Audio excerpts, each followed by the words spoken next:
Hello? Oh, we're live. Okay, cool. Hey, listen, great live stream coming today. I've got a lot of topics to cover. FSD subs, we're going to talk about this first, how FSD subscription is going to affect Tesla stock. We're going to do a quick Patreon Q&A, then we're going to go into a lot more news about Tesla, including more about FSD. SpaceX, super heavy, is getting ready to go. Starlink, good news with Starlink, we're talking about that. A quick header about Neuralink, not a lot. There's a link to the article I'm going to talk about in the description below. Podcar Robotaxi, a brief update about what's happening with that, my podcar project, and chat Q&A, of course.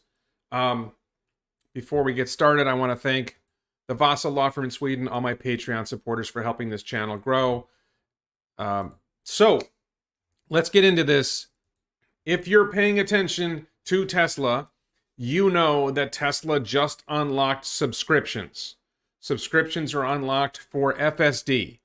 It is not FSD beta, it's FSD. If you want to subscribe to, if you want to try out Tesla FSD and you don't want to pay $10,000 for FSD, you have most Teslas, you're good to go. You're ready to start with Tesla FSD. You pay $199, it's good for a month. If you want to cancel, it's good for the rest of the month, and then the next month you're not paying it, you don't have it anymore. So it's a good opportunity for people to try out FSD, see if they like it. It's an interesting question. I'm going to talk about it in a minute. How does this affect Tesla's revenue, profit, and share price? I'm going to talk about that at the end of this segment. So let's just go a little further. There's an FAQ on the Tesla website. Anybody who wants to can look at it. There's a bunch of different details about how the subscription is going to work. I'm not going to go in depth because frankly, you can read it. Some people who've already paid for enhanced autopilot, you can see this here. Some people who've already paid for enhanced autopilot pay a lesser amount to subscribe to FSD. If you haven't paid for anything, then it's $199 a month. If you've paid for enhanced autopilot, then it's $99 a month. So it's a lesser cost for those people. A lot of complexity up at the top. If your vehicle doesn't have the FSD computer, you have to get the FSD computers installed. I believe that's no cost. I've seen some people say it costs $500. I'm not sure about the answer to that. There's an FAQ on the page with a lot more details about that. And at the end of the FAQ, you can get a refund within 48 hours if you try it out. And there's no free trials, because a lot of people asked about that. So let's talk about how this impacts the share price. And before I got a little tiny spreadsheet, nothing exciting, but there are people who are paying $10,000 for FSD. There are people who are not paying for FSD. As I understand it, the take rate, the percentage of people, at least in the United States, which the subscriptions right now are only available in the United States, if I've got it right. I believe the take rate on the $10,000 FSD package is about 15% in the United States. So that adds $1,500 in revenue and profit to each car sold, each car that Tesla sells. If instead of doing the $10,000, you do $199 a month, it'll take you about 4 years of nonstop subscription to equal the same $10,000. The value to Tesla of a $10,000 purchase of FSD is higher than a subscription unless you subscribe for longer than 4 years. Solid. So, I don't think it sucks for people who bought it in full blitz and kill if you hold your car for more than 4 years. So there's two different issues here. How much revenue will this generate for Tesla? And the revenue is pretty much all profit. And then the other side of it is, will this cannibalize FSD sales? In other words, if somebody subscribes to FSD instead of paying for the $10,000 package, over the long haul, that might add up to more money if they consistently subscribe to FSD. But over the short run, Tesla makes a lot more money selling $10,000 FSD packages. So every person they lose a $10,000 sale to a $199 a month subscription, that year they've lost like $7,600. So that's a little bit of a trade-off. But here's my spreadsheet, because one of the things is there are people leaving out the new transactions for a second. This is something I don't feel like anyone's talked about, because people have talked about this trade-off and all these other things. But let's say there's 1 million Teslas on the road. and let's say, and maybe there's 500,000 in the United States or 600,000 in the United States. Let's say 100,000 of them decide to do this subscription. This is a really simplistic ballpark analysis. I think the number's actually going to be lower, but I want to look at Q4, not Q3 of we're in Q3 of 2021 now. But I want to look at Q4 because subscriptions will be fully enabled for the entire fourth quarter. So, and this, I'm looking at Q4 and beyond. Let's see if I got this right. Okay, so imagine there are a total of 1 million cars in Q4 2021, and the take rate for subscriptions initially is only 10%. So basically 100,000 cars that are already existing, that have already been sold without FSD, right? They sold them to customers who did not pay for FSD. And so now 10% of those customers decide, you know what, I'm going to try it out. I'm going to do a monthly subscription for 3 months. The revenue for the quarter is $60 million for the for the fourth quarter of 2021. This is a drop in the bucket. This is a barely noticeable blip in revenue. Even it's way less than 1% of annual revenue. I think it's about 0.5% of the quarter's revenue.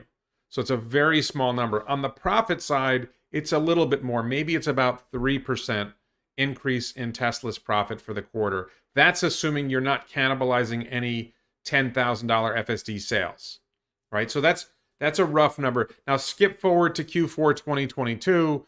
Let's say now 2.5 million cars are subscribing. Let's say the take rate rises to 20%. I think these numbers are optimistic, to be honest, but let's just say this is true.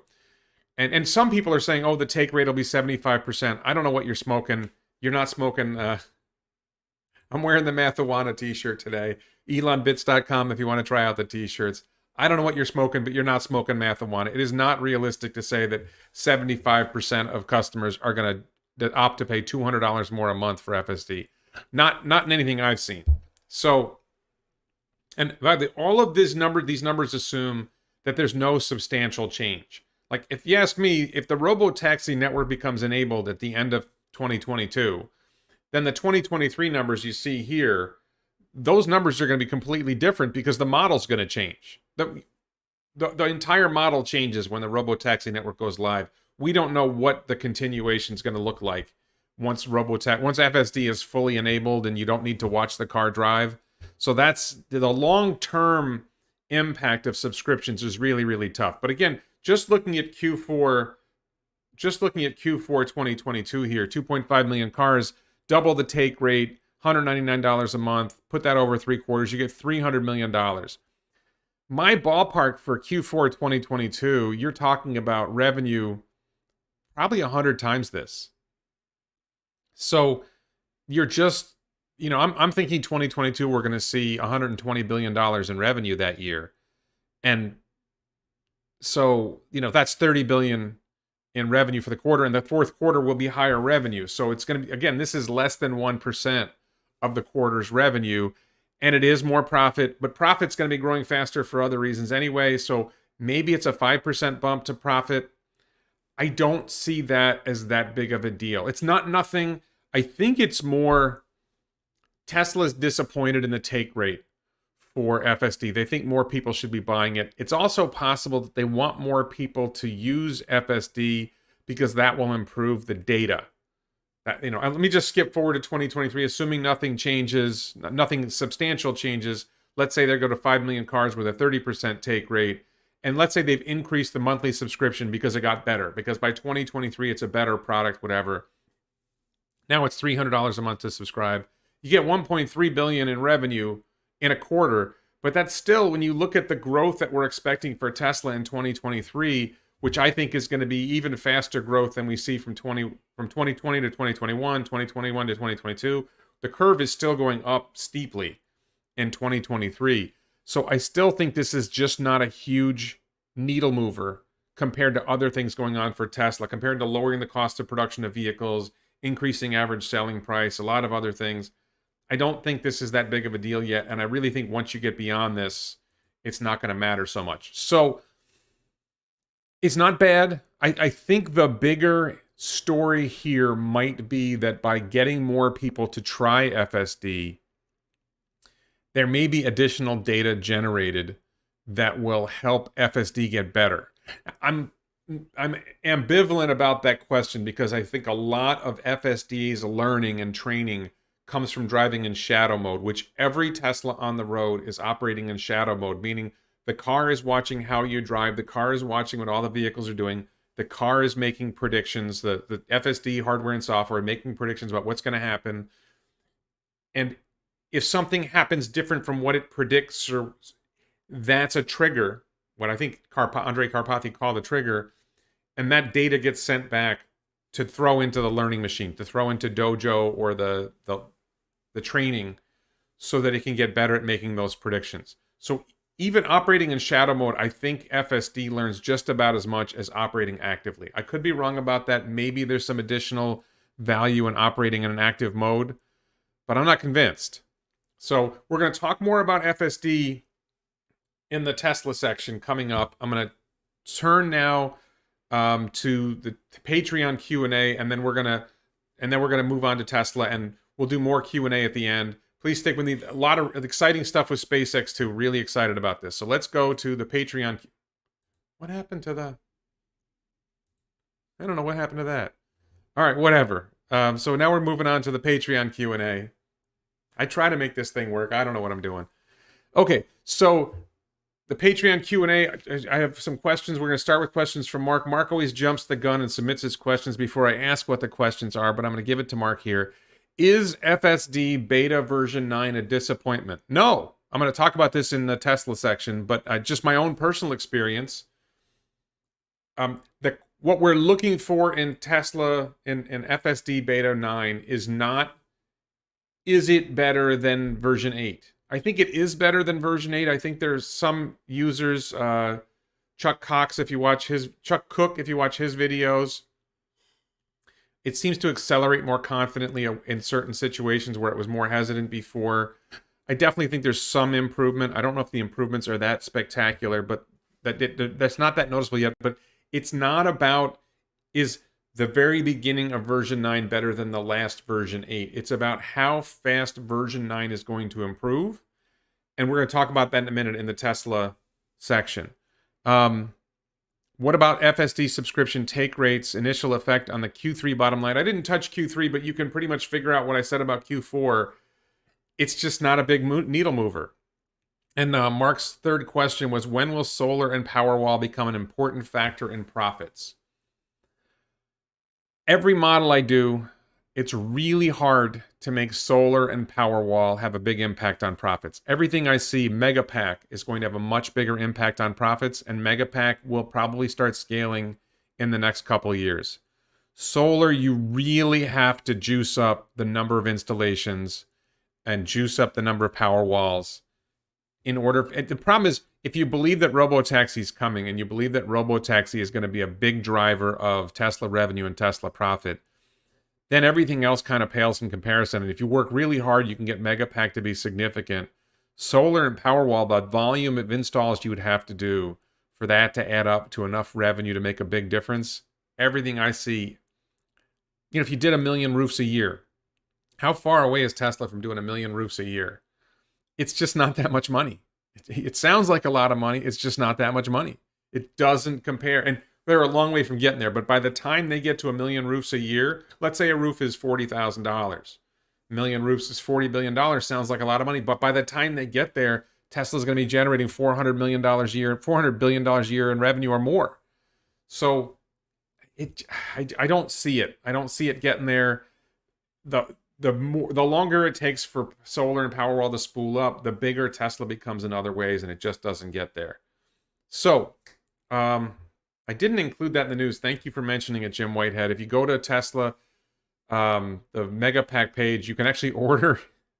You can order a Megapack. They start at $1.2 million. You can order a Megapack with Apple Pay. Okay. I don't have quite that much in my Apple Pay account. I don't think my Apple Pay is going to approve a $1.2 million purchase. I think it's, you use the Apple Pay for the $5,000 down. But anyway, I think that's hilarious. All right. So we're going to cover the rest of the Patreon Q&A and the chat Q&A down below. Here. We're going to do some more Patreon Q&A and chat Q&A later. I want to move right into Tesla because there's a lot of Tesla news. I want to get into it. So, Elon tweets. There's a lot of Elon tweets here. So FSD Beta 9 is out. A whole on Mars catalog brings up. Tony Pham asks, when will wider rollout happen? And Elon says wide beta, maybe with FSD revision 10, definitely with revision 11. So we're on revision 9 now, heading to revision 10. Well, that leads you to the question, well, when is that happening? And I was surprised to see this, but, Elon will make timelines, and I would not hold him to this timeline in any... I would not expect this timeline to actually happen. But TechAU, Jason from Australia, says, what are we thinking a month per release? And Elon says roughly. So roughly a month from revision 9 being released, Elon is saying revision 10 will be released, and then another month later, revision 11 will be released, and then it'll go into wide beta, which means a much wider audience will be able to use FSD. And maybe that means the button, I'm not sure. The button meaning everybody who wants it can get it. I think it's longer than that, but so we're in July now. So if, let's say it was the end of August for revision 10, it's possible that in September you'd be able to get beta FSD and wide release. If you go to the end of end of September for revision 11, maybe in October. So I'm going to say by December is a lot more reasonable, and I still think this is optimistic, that by December, people who have paid for FSD will get basically the full version of FSD, which will be much more capable. And we're going to cover some of that next. What does that mean, much more capable? So, Squawk Square asked about installed FSD, and Elon referred specifically to summon mode, which is where you walked out of a restaurant and you pull up your Tesla app and you tell the car to come to you, and the car backs out of its parking spot and drives up.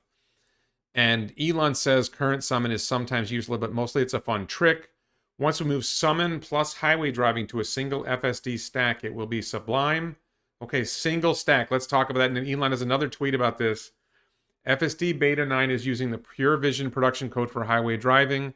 Beta 10 hopefully will use one stack to rule them all. City streets, highway, and complex parking lots. So one stack to rule them all. Right now, there's different parts of the software that are driving the car in different situations. As we go to beta 10 and definitely in beta 11, we'll be able to one stack of software, the whole software stack will be doing everything. I believe that's going to make it operate better. Highway driving is already really good, so FSD beta, the other stack, has to get good enough to replace it. It's already really good. And the parking lot situation requires a little bit more training. So these are things that are coming. Will it take time? Yeah. And Aaron asks what I think is a great question down here at the bottom. Is the data you're collecting from V9 showing a leap in improvements? And Elon says, yes. So I want to stress this. The big issue with the new version of FSD and where we're heading with FSD is as you go to pure vision, no radar, you're removing high noise information and sticking with low noise information, high signal to noise ratio information, which is what the cameras deliver. What this is suggesting is that what I'm hopeful, what I think this all means is that FSD will learn faster. The improvements will come faster. So it sounds optimistic for Elon to say roughly a month. My guess is roughly a month is 2 to 3 months. But we're in July, so maybe December, maybe early January. FSD is available in wide release, and it covers pretty much everything, and it's way better than it is today. So that's good stuff. Other Tesla news, really quick. Elon was talking about Cybertruck. He famously, and the media picked up on this, he said there's always some chance that Cybertruck will flop because it's so unlike anything else. Of course, the media picked up and did headlines. Oh, Elon Musk said Cybertruck might flop. Okay, but really bigger news is Zach, Black Model 3. I met him at the Plaid event, I think.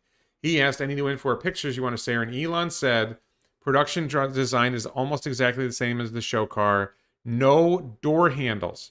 The car recognizes you and opens the door.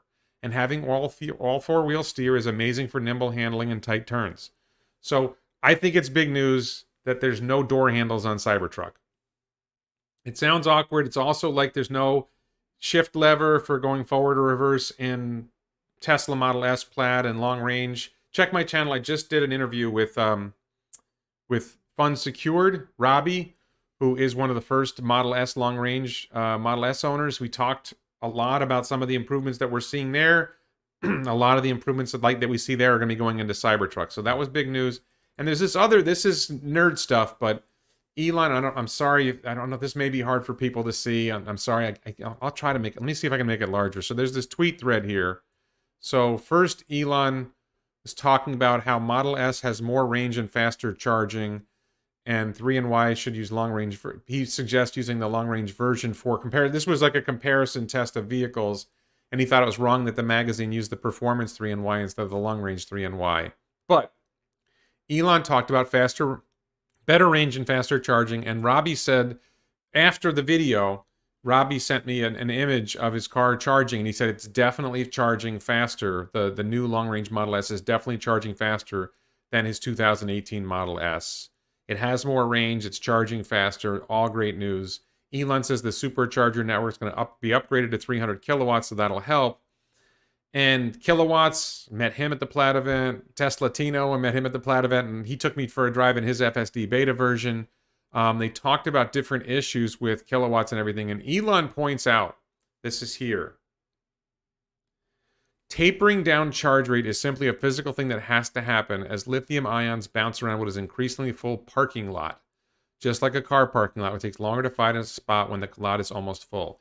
When the battery is almost full, the space in the bookshelf, they've called it a bookshelf before, there's less room in the bookshelf for additional lithium ions to come in and park. And it takes longer for that to happen. And if you try to cram the ions in too fast, then you degrade the capacity of the battery long term.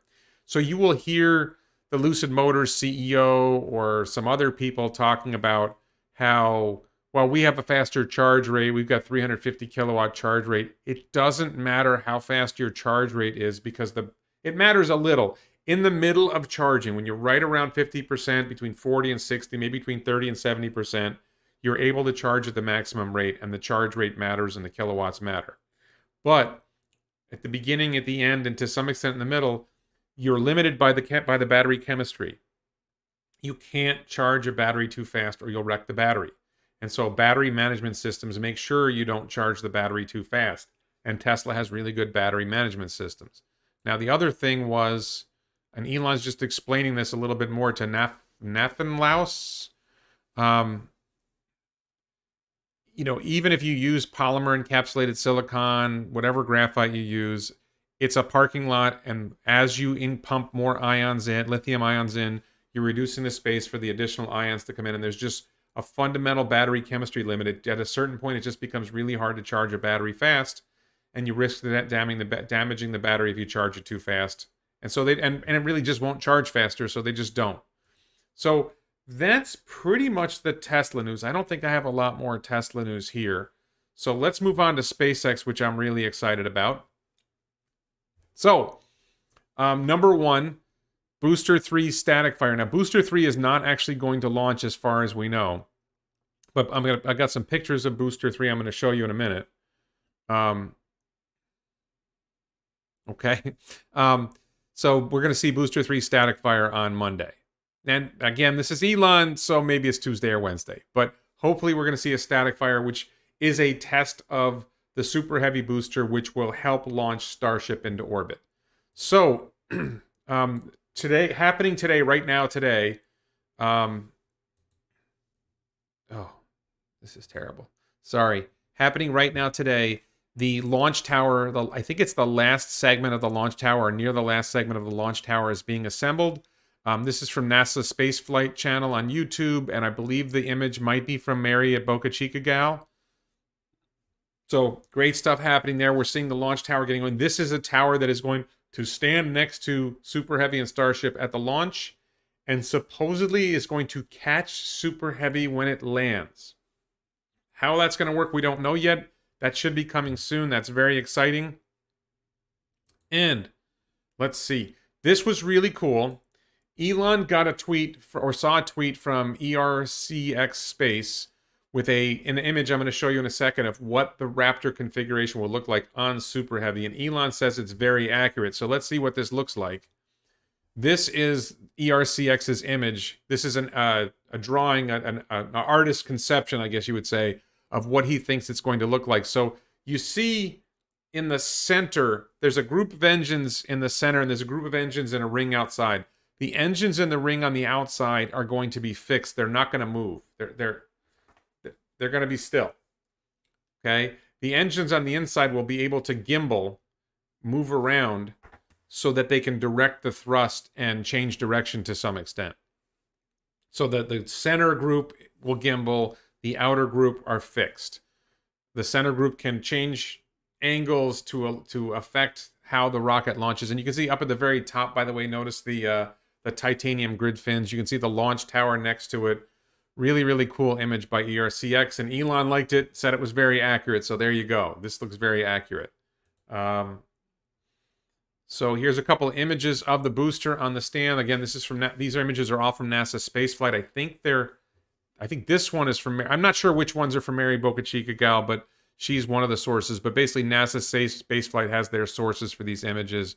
This is actually shot from a live video, and you can see that they're testing, and you can see some steam or smoke or gases coming out of the booster. This one you can see venting from the center of the booster. That's really cool stuff. And this one you can see ice formation, condensation or ice formation on the outside of the booster. This is when they're loading the super chilled methane and or oxygen into the tanks, and it tends to cause this to happen. It tends to cause or does cause condensation and or icing on the outside of the rocket. Really, really cool stuff. And I mentioned before, I think last week I talked about a shortfall of gravitas, the drone ship. We had a video of it. I think I showed it in last week's live stream. Elon said version 3 of the drone ship, team did great work. And he also referred to seeing the deep sea oil rigs converted to ocean spaceports for Starship. Work on that is still ongoing. Excited to see that. I did some measurements.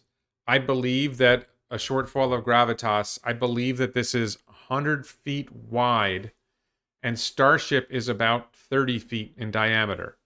So I think it's conceivable that either Super Heavy or Starship could land on a shortfall of gravitas if it had to.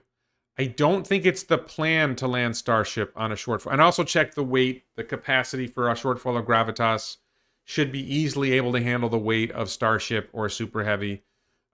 But everything I've heard, that is not the plan. The plan is for Super Heavy to land back at the spaceport, and Starship is going to go wherever it's going to go, and maybe it'll come back and land at on shortfall of gravitas, but most likely it'll land at the spaceport or near the spaceport. So that was the SpaceX news I had for you. Let's move on to Neuralink. I only have a brief thing about Neuralink, and I didn't. Oh, yeah. Hang on. Let's see.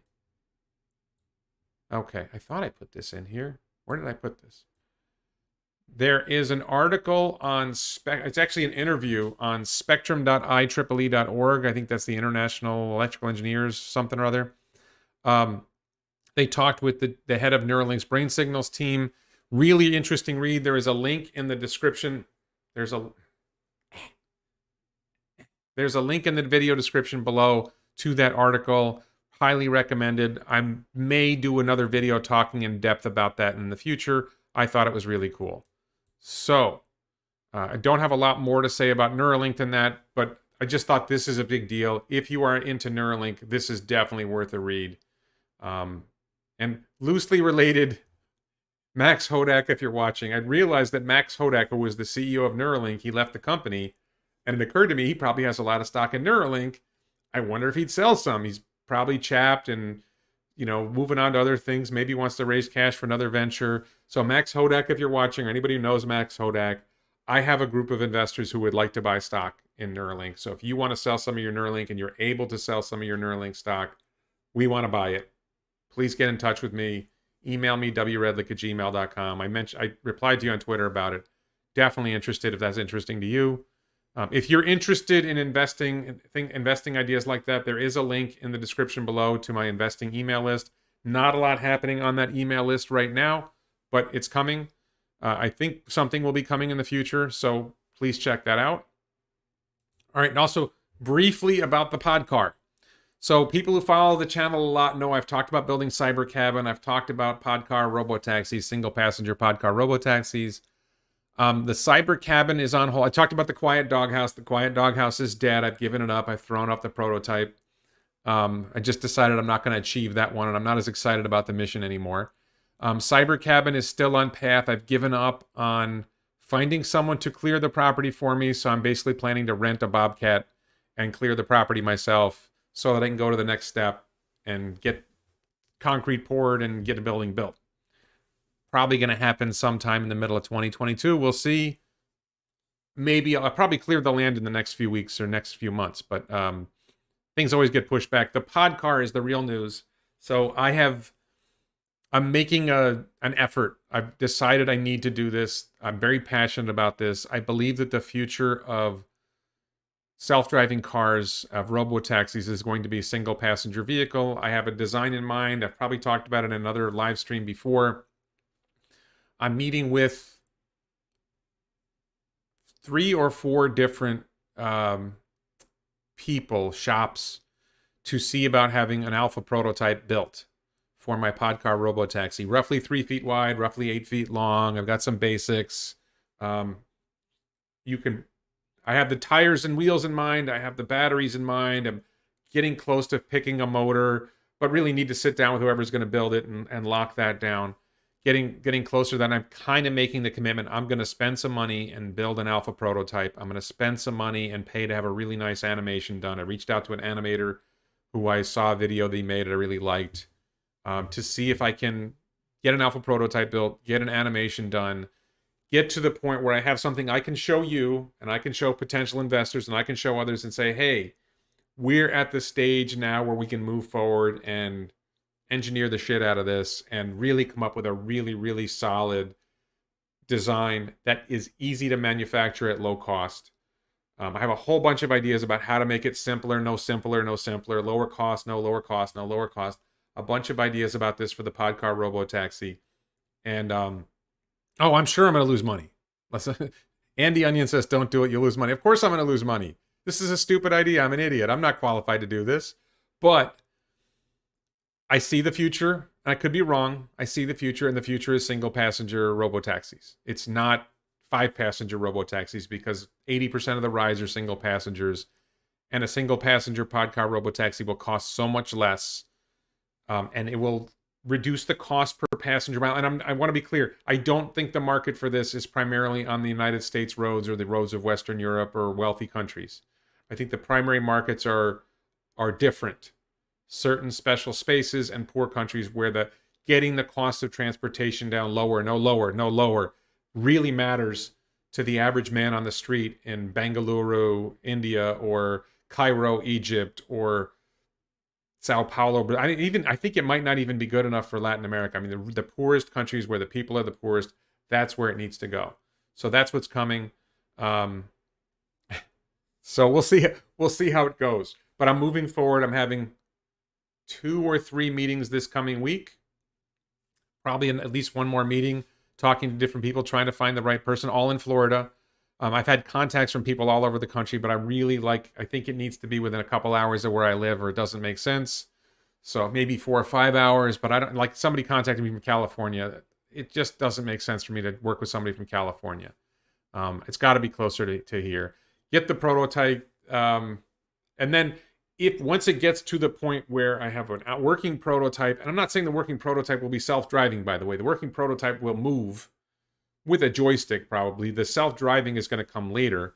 But the longer it takes, the more self-driving options will be out there, whether it's Tesla FSD or Comma.ai or Zoox or there's other people working on FSD, and we'll work with somebody else to add FSD later. But just get a working prototype, get an animation so we can show it. And then when we get to that point, which I think is early 2022, then either I can afford to pay for the next round myself, which is possible depending on what happens with Tesla stock and other things, or I do a crowdfunding round.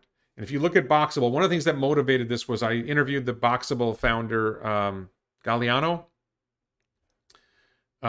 Tira something. I interviewed Galliano about their crowdfunding round that they're doing for Boxable. And I don't think that the point where they're at now is that much further ahead of where I'm trying to get to. So I think, and they raised like $15 million between crowdfunding and other funding. And I think I could do a lot with $1 million on what I'm trying to do. Hopefully raise maybe 5 million, pay for a couple mechanical engineers, pay for a couple electrical engineers, pay for a vehicle dynamics engineer, and get really to the point where we've engineered the hell out of this thing to make it really, really what I envision, which is very, very, very low cost and very, very, very efficient. And then start manufacturing. Because if we've raised enough money, because they're going to be such low cost, we'll be able to build 100, 200, 500, 1,000 of them on the money we've raised, and then go to somewhere like the Bahamas or the Dominican Republic, somewhere that's not too far from the United States. We've got another application in the United States in mind. Go to somebody who might have a market for this, who might have a use for this. Say, listen, we can save lives in your country. We can save lives. Dominican Republic has a really high traffic fatality rate. If we introduce this in the Dominican Republic, save a ton of money. So save a ton of lives, I mean. And basically take the drunk drivers who are killing people and say, listen, it's going to be less expensive and safer for you to ride in this thing to go to the bars than it is to own your own vehicle. Get them off the roads, make the roads safer. I don't know if the Dominican Republic will be interested in the Bahamas. Find a country who says we really want to save lives. Let's take a gamble on this project and see if we're able to make it work. So that's the big idea. I'm really excited. It's not the BMW Isetta. It is something that you do not drive. It drives itself. Every other single passenger vehicle I've seen was designed to be driven by someone sitting in the car. Radically different design, radically more efficient in a bunch of different ways, radically less expensive to build, radically lower weight, all of that. I forget which vehicle somebody was telling me about. Oh, you should check out this vehicle. It weighed 3,000 pounds. We're going to be less than 1,000 pounds. It's going to be light. The tires are going to last forever because it's light, all of that. And 4 wheels, by the way, not 3 wheels. 3 wheels is stupid. That's just my opinion. If you love 3 wheels, you can have 3 wheels. I think 4 wheels. 3 legs good, 3 wheels good, 4 wheels better. It's from Animal Farm. If you watch Animal Farm. Oh, and one other thing I wanted to mention, another Elon tweet. Elon was talking about population collapse and his goal that he thinks we need to have more children because ultimately we're going to have a problem with population over the long. There's people who say there's too many people on the planet. Elon is concerned that in the long run, if we don't have more children, then human population will eventually die out. And at the very bottom here, this is the big news. Elon says that the next baby, he's trying to set an example by having more kids. I'm trying to set a good example by having more kids. And he says the next baby will be a girl. So is Grimes pregnant? I think Grimes might be pregnant with a girl. Who knows? I can't believe more people haven't picked up on that. 5 wheels in a pentagon. This is a good one, Andy. 5 wheels in a pentagon will allow you to hit every pothole. I love it. It's not a horse, no. Okay, so let's move on to the chat Q&A, and I'm going to start with the remaining Patreon questions. Dave Mack says, FSD subscription is fantastic. I recommend 2 million cars, take rate 30% at $2,400 per annum, another $1 billion per annum profit. I don't know where you're getting 2 million cars with a take rate of 30% at $2,400 a year. I think the question is when. When you say something like that, 2 million cars with it, well, 2 million cars where? Why is the take rate 30%? Will they subscribe for all 12 months? There's a lot of questions about FSD revenue and profit with subscription. My gut guess is that Tesla is basically just disappointed that they're not getting more revenue from FSD purchases. Stainless water bottle and t-shirts at elonbits.com, by the way. And so they're trying a different model. That model, it wasn't working. Let's try a different model. Let's see what happens. Solar panel. Dave also thinks that solar and Powerwall will really affect the bottom line. I don't see it. My models don't show it. The volume of solar installations they would have to achieve to get that, they're a long way from it. We'll see. I mean, I want it to happen. I just don't see that it's happening. It's really hard to model. If you believe in robotaxi, if you believe in going to 20 million vehicles a year sales, if you believe in Megapack, it's really hard to make solar and Powerwalls a big driver of Tesla revenue and profit. So, Damien asks, what do I think of a subscription to own model? Your subscription payments go toward purchase price of FSD at the time of car purchase. I don't see that in Tesla's interest. I think if you want to buy it, buy it. If you don't want to buy it, don't buy it. I don't know what the right answer is. I think they're struggling to find the right answer. The problem is that if the price of FSD goes up later, I don't know. I mean, they made their decision. It doesn't sound like the $199 goes towards purchase price of FSD later. Maybe they're going to add that. I didn't see it that way. And then, great question here. This is what I've been wondering. John McBurney. John says, won't this subscription cripple current FSD revenues? This means people will no longer pay the $10,000 and they won't pay the $199 because FSD version 9 isn't close to readiness. I think it's a real question. I mean, if you were going to buy a car, how much would it increase your car payment to add $10,000? It's probably more than $199, but if you borrow it, let's say over 6 years, I think it's about the same. If you do a 3-year loan, sure. So I think that's an open question. I do think there's a serious risk that this cannibalizes sales of FSD. You get 15%, let's say right now, buying FSD for $10,000 up front, and you go to 20% doing the subscriptions, but you lose 5% of the people who are paying for FSD and the upfront price. Is that a good result? It's a tough one. I think they're trying to see if they can generate a little bit more revenue, a little bit more profit, and they're playing with the model. And also, can they get more people using FSD, and does that increase the data that allows them to make FSD better faster? Maybe. Damien says, can you elaborate on the fact that Tesla just did a lot of work to significantly improve FSD that mostly went unappreciated? I think that I don't know if it went unappreciated. I think there's very few people who are really paying attention to FSD. The insiders who are paying attention either think it's fantastic or excited about every improvement, or they're massive skeptics who criticize everything that Tesla does. And it's when the improvement, if I'm correct that it's about improving faster, if it improves faster, that's what will silence the critics. So, and Damien thinks the FSD Q3 bottom line of $250 million will be ramping up to more than $1.5 billion per year very quickly. I'm not convinced. I'm waiting. I'm a wait and see guy. I mean, it doesn't hurt. It doesn't hurt to increase profits. It's not a bad thing. We'll see what impact it has, and we'll probably know by early January. We'll get mid-January, late January. We'll get the results from Q4, and we'll have a much better idea if they reveal it. We'll have a much better idea of how effective. And that should be a good question for, say, technologies, or for investor questions, or analyst questions about what do the early results from subscriptions show? Are you increasing take rate? Are you losing sales of FSD? Those are all good questions that should be asked. Okay, so I'm done with the Patreon questions. So let's see what questions we have in the chat. When will production version of Cybertruck be shown? Do you think Tesla's getting a little bit of pressure from Ford Lightning? No, I don't think Tesla's getting any pressure from Ford Lightning. No, the F-150 Lightning is not pressured. I think if you go on the Tesla website and you go to the Cybertruck page and you start to order, it says that they are expecting to begin production before the end of this year. I don't think they're expecting to deliver vehicles before the end of this year, but they're expecting to begin production of Cybertruck before the end of this year. That's still on the Tesla website, that they're expecting to begin. Austin is coming together. Everything's coming together. It's July now.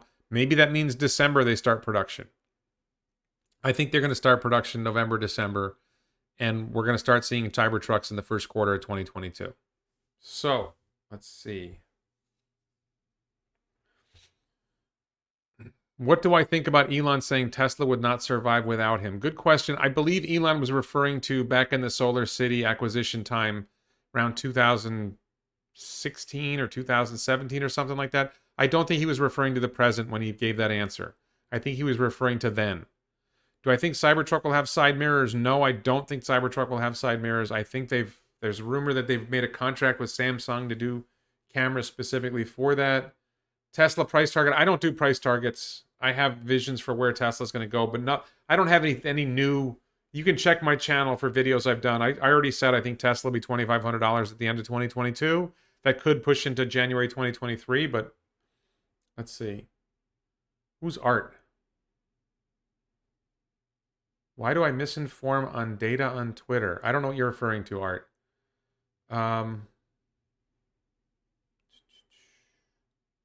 how do I think robotaxi will be rolled out? Surely they'll pick easy markets. Manhattan won't be first. Thank you, Martin, for the question. I think that robotaxi will start in certain limited markets. California is a really good guess because there's a high volume of vehicles there. Las Vegas is a really good guess because of the Boring Company tunnel system that's already going to be up and operational when robotaxi is ready. Florida is a good example, a good potential place because they have specific laws protecting the right of robotaxis and robotaxi networks to operate. Texas, maybe because Austin there, but and maybe China. I think there's a few possibilities. I think the fact that we keep seeing the early FSD tried in the United States, I think I think the fact that we see, sorry, I think the fact that we see FSD developments rolled out first in the United States says it's going to be in the United States. I think the fact that Tesla has more communication with the California DMV than anywhere else says it'll be the California. It'll be California first. I don't know what to say beyond that. But I think it'll be one small area, one city or one state first, and then it'll move on after that. Let's see. Art, what do you think I'm off about? Let's see. Josh says it looks like Tesla has solved FSD, it just needs to be perfected, but the cars are driving themselves in all kinds of environments for less than a year from limited robo rollout. Yeah, I would say end of 2022 is when we start seeing robotaxi rollout. I think possibly earlier than that. It's a question of how fast it improves, and we can't answer that question yet. You know, that's what we're going to see with the next iteration, the next iteration, the next iteration. I think we're going to see updates within FSD version 9 every 2 or 3 weeks. So maybe, and then Elon says revision 10 is coming in a month, roughly a month. So my guess would be late August, early September, we see revision 10. As we see those improvements, that should make a big difference. Let's see. Grid technology, I'm not sure what you're referring to. Do I think Tesla will stop offering paid in full FSD now they have a subscription model? No, I don't think so. I don't think that would make sense. Why is the FAA trying to slow down SpaceX's Starship progress? I don't think they're trying to slow down Starship. I think they're just very bureaucratic and it's hard for them to break their bureaucratic habits. Any thoughts for Tesla virtual grid option in California? I saw something about that, but I don't know enough to comment on it. Am I submitting a question for the next earnings call? I'm planning to submit a question for the next earnings call, and hopefully this time it'll get asked. Ultimately, the question I asked last time was asked by an analyst. Do I think 4680s out of Texas will go into Model SX first or Model Y? Model S and X are not using 4680s, period. Period. Maybe in the future they will transition to that, but not for now. They're doing really good on 1865 cells. 4680s in Texas will go into Model Y first. Absolutely. Same thing with Berlin. Once robotaxi's in full swing, will Tesla stop selling cars for fleet purchases? So, Derek, that's been my position. That if I were running Tesla, and we can all be thankful that Elon is running Tesla and I'm not, but if I was running Tesla, once robotaxi was ready to go and had enough of a market in terms of enough places where it could operate, if I were Tesla, I would stop selling cars and just operate robotaxis. I think the revenue potential, I'm actually probably going to do a clubhouse or maybe a conversation with a couple of people I know who know a lot more about, let's say, Uber and Lyft and can make the comparison to how it will work with robotaxi to just sort of figure out how much money. I just think Tesla's going to make so much money on robotaxis, it won't make sense to sell cars. Do I think robotaxi will have its own separate charge, or will the 10K FSD package cover it? The 10K FSD package should cover it. I mean, that's what was offered. I think you're going to pay a percentage of the robotaxi earnings to Tesla, and that was understood from the beginning. Will Tesla start accepting Doge soon? I don't know. I don't pay attention to Doge cryptocurrencies much at all. I have some Bitcoin, but I just don't really pay attention to that topic. I think people talk too much about it. What if I want to walk by my Cybertruck, but I don't want the door to open? Then it will shut as you walk past it? How is this a problem? Why do people create problems? Thoughts on Elon saying Cybertruck may flop? I talked about that earlier. I think people are overreacting. Any news from your 4680 guys? No, I haven't heard anything new from any insiders. Will the podcar come with cold gas thrusters? No. Let's see. Do I think Republicans will kill themselves off as new strains of COVID affect the non-vaccinated? Ed, you got the wrong guy for that question. And this is not a channel where we talk about COVID. So we're going to leave that out.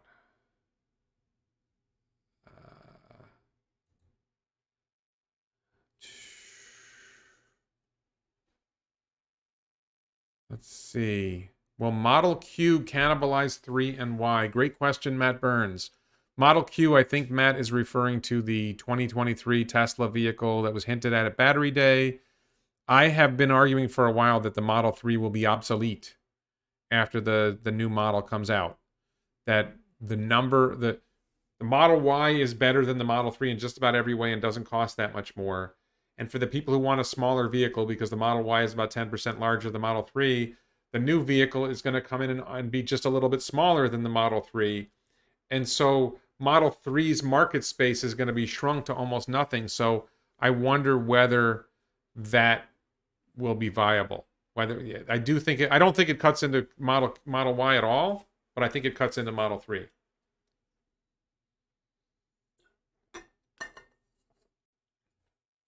Let's see.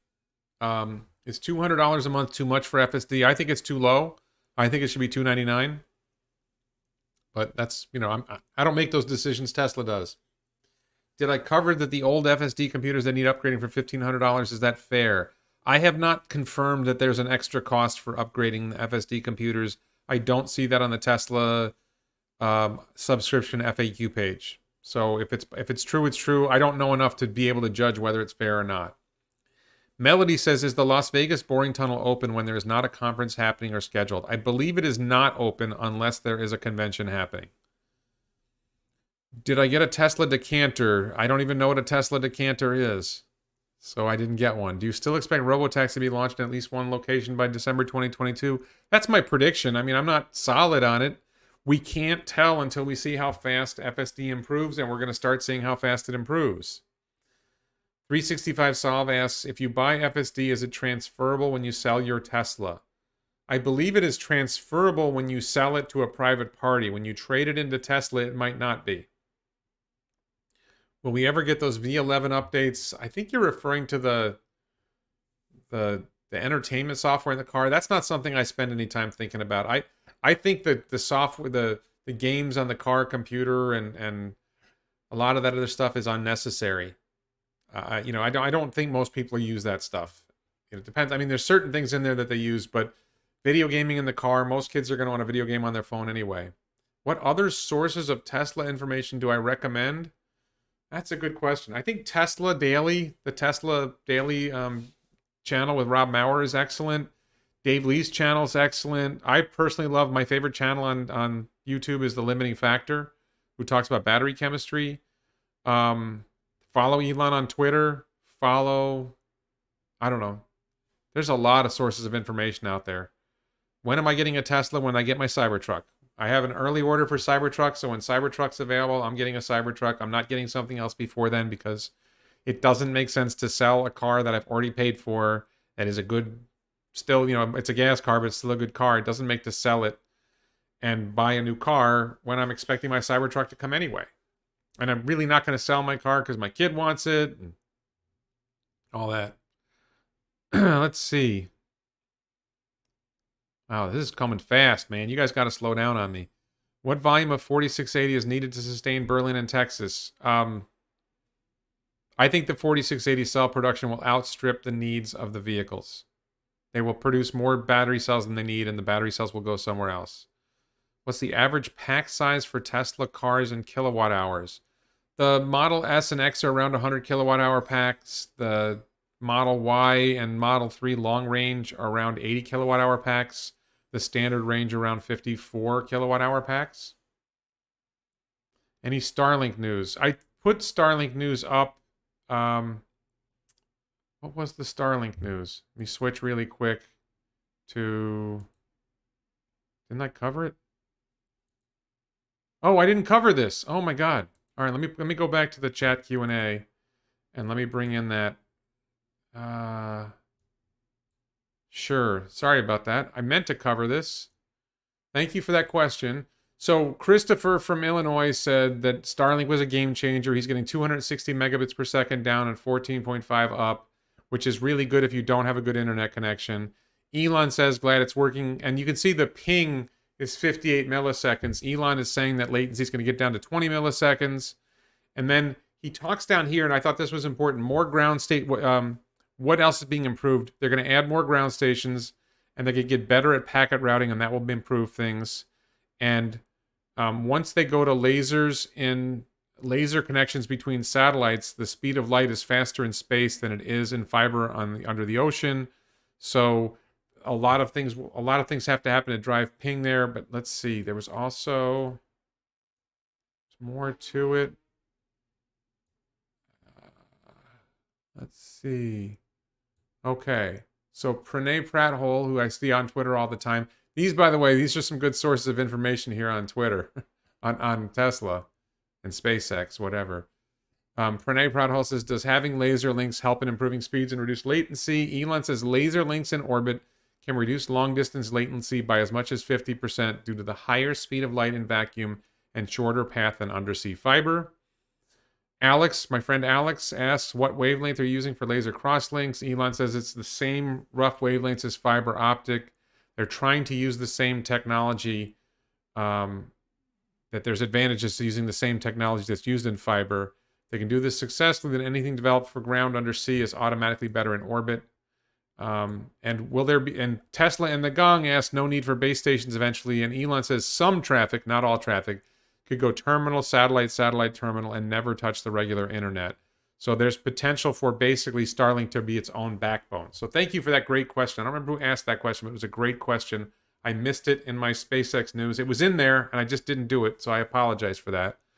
So, let's see. What other questions do we have?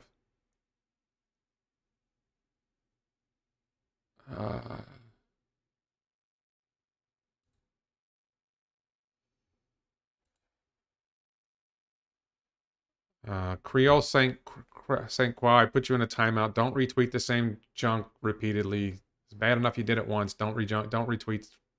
Don't put the same comments over and over again. It's not good for the chat. Joe Bianchi says, I want my Cybertruck so bad. I live in Toronto, Canada. I think I'll get it in 2023? It depends when you ordered it, Joe.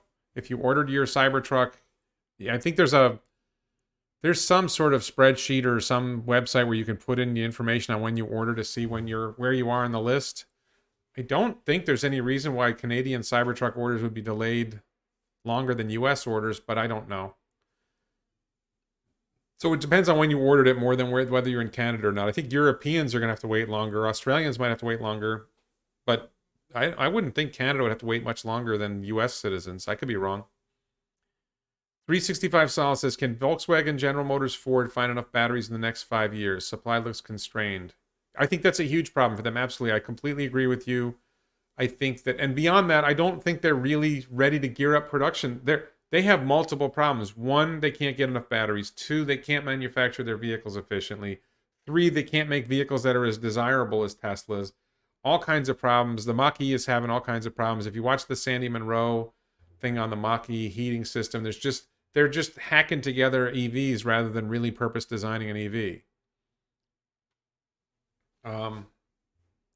Does Tesla need to ramp Berlin and Austin fully before announcing another factory? No. Jupiter James, good question. No, I think they need to get Berlin and Austin to start ramping.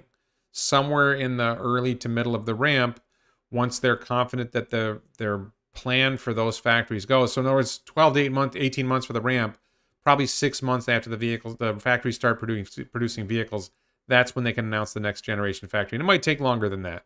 But I would say ballpark 6 months after those factories go live, sometime in the middle of 2022, I think we're going to get an announcement for not another factory, but multiple other factories. Tesla has a lot of capital. They have a lot of potential to launch multiple factories, not just one. ElonBits.com. Stainless steel. This is really nice, by the way. I have two. I got two. I do these live streams a long time, so I got to have two. And t-shirts, Mathawana. This is about math, not about marijuana. So, Let's see. I don't see that. Marty Party says Tesla Compact will only be used as a robotaxi. Don't think you can ever buy it in the US. We'll see. I think that's very possible, Marty.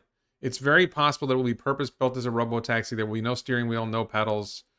It might be available for fleet sales. They might allow people to build fleets of vehicles. And I could see a scenario like, let's suppose you have a restaurant and you want to make deliveries to your customers. Maybe you would want to have your own Tesla Compact to make the deliveries for you. It's a big upfront investment, but now your delivery cost, you're not paying delivery guys. You're just paying you got the vehicle and the vehicle makes deliveries for you at very low cost. I think that might make sense. So there might be some of that. And it was Joe M who asked the Starlink news question. Thank you, Joe M. Let's see if we got any other questions here. If one of your cars was written off in an accident, would you replace it with a Tesla? Yes, I will not. I do not see myself ever buying a car that isn't a Tesla in the future. Will the HAL 9000 prevent your podcar journey? I don't think so. Texas or Berlin first to deliveries? So I think Texas will deliver first. There's definitely some people who think Berlin will deliver first. I think Berlin is still ahead right now. I don't trust the Europeans not to screw it up. Matt Burns says $499 subscription once Robotaxi goes live. I think once Robotaxi goes live, the whole game changes. I think subscription vanishes once Robotaxi goes live. It's crazy.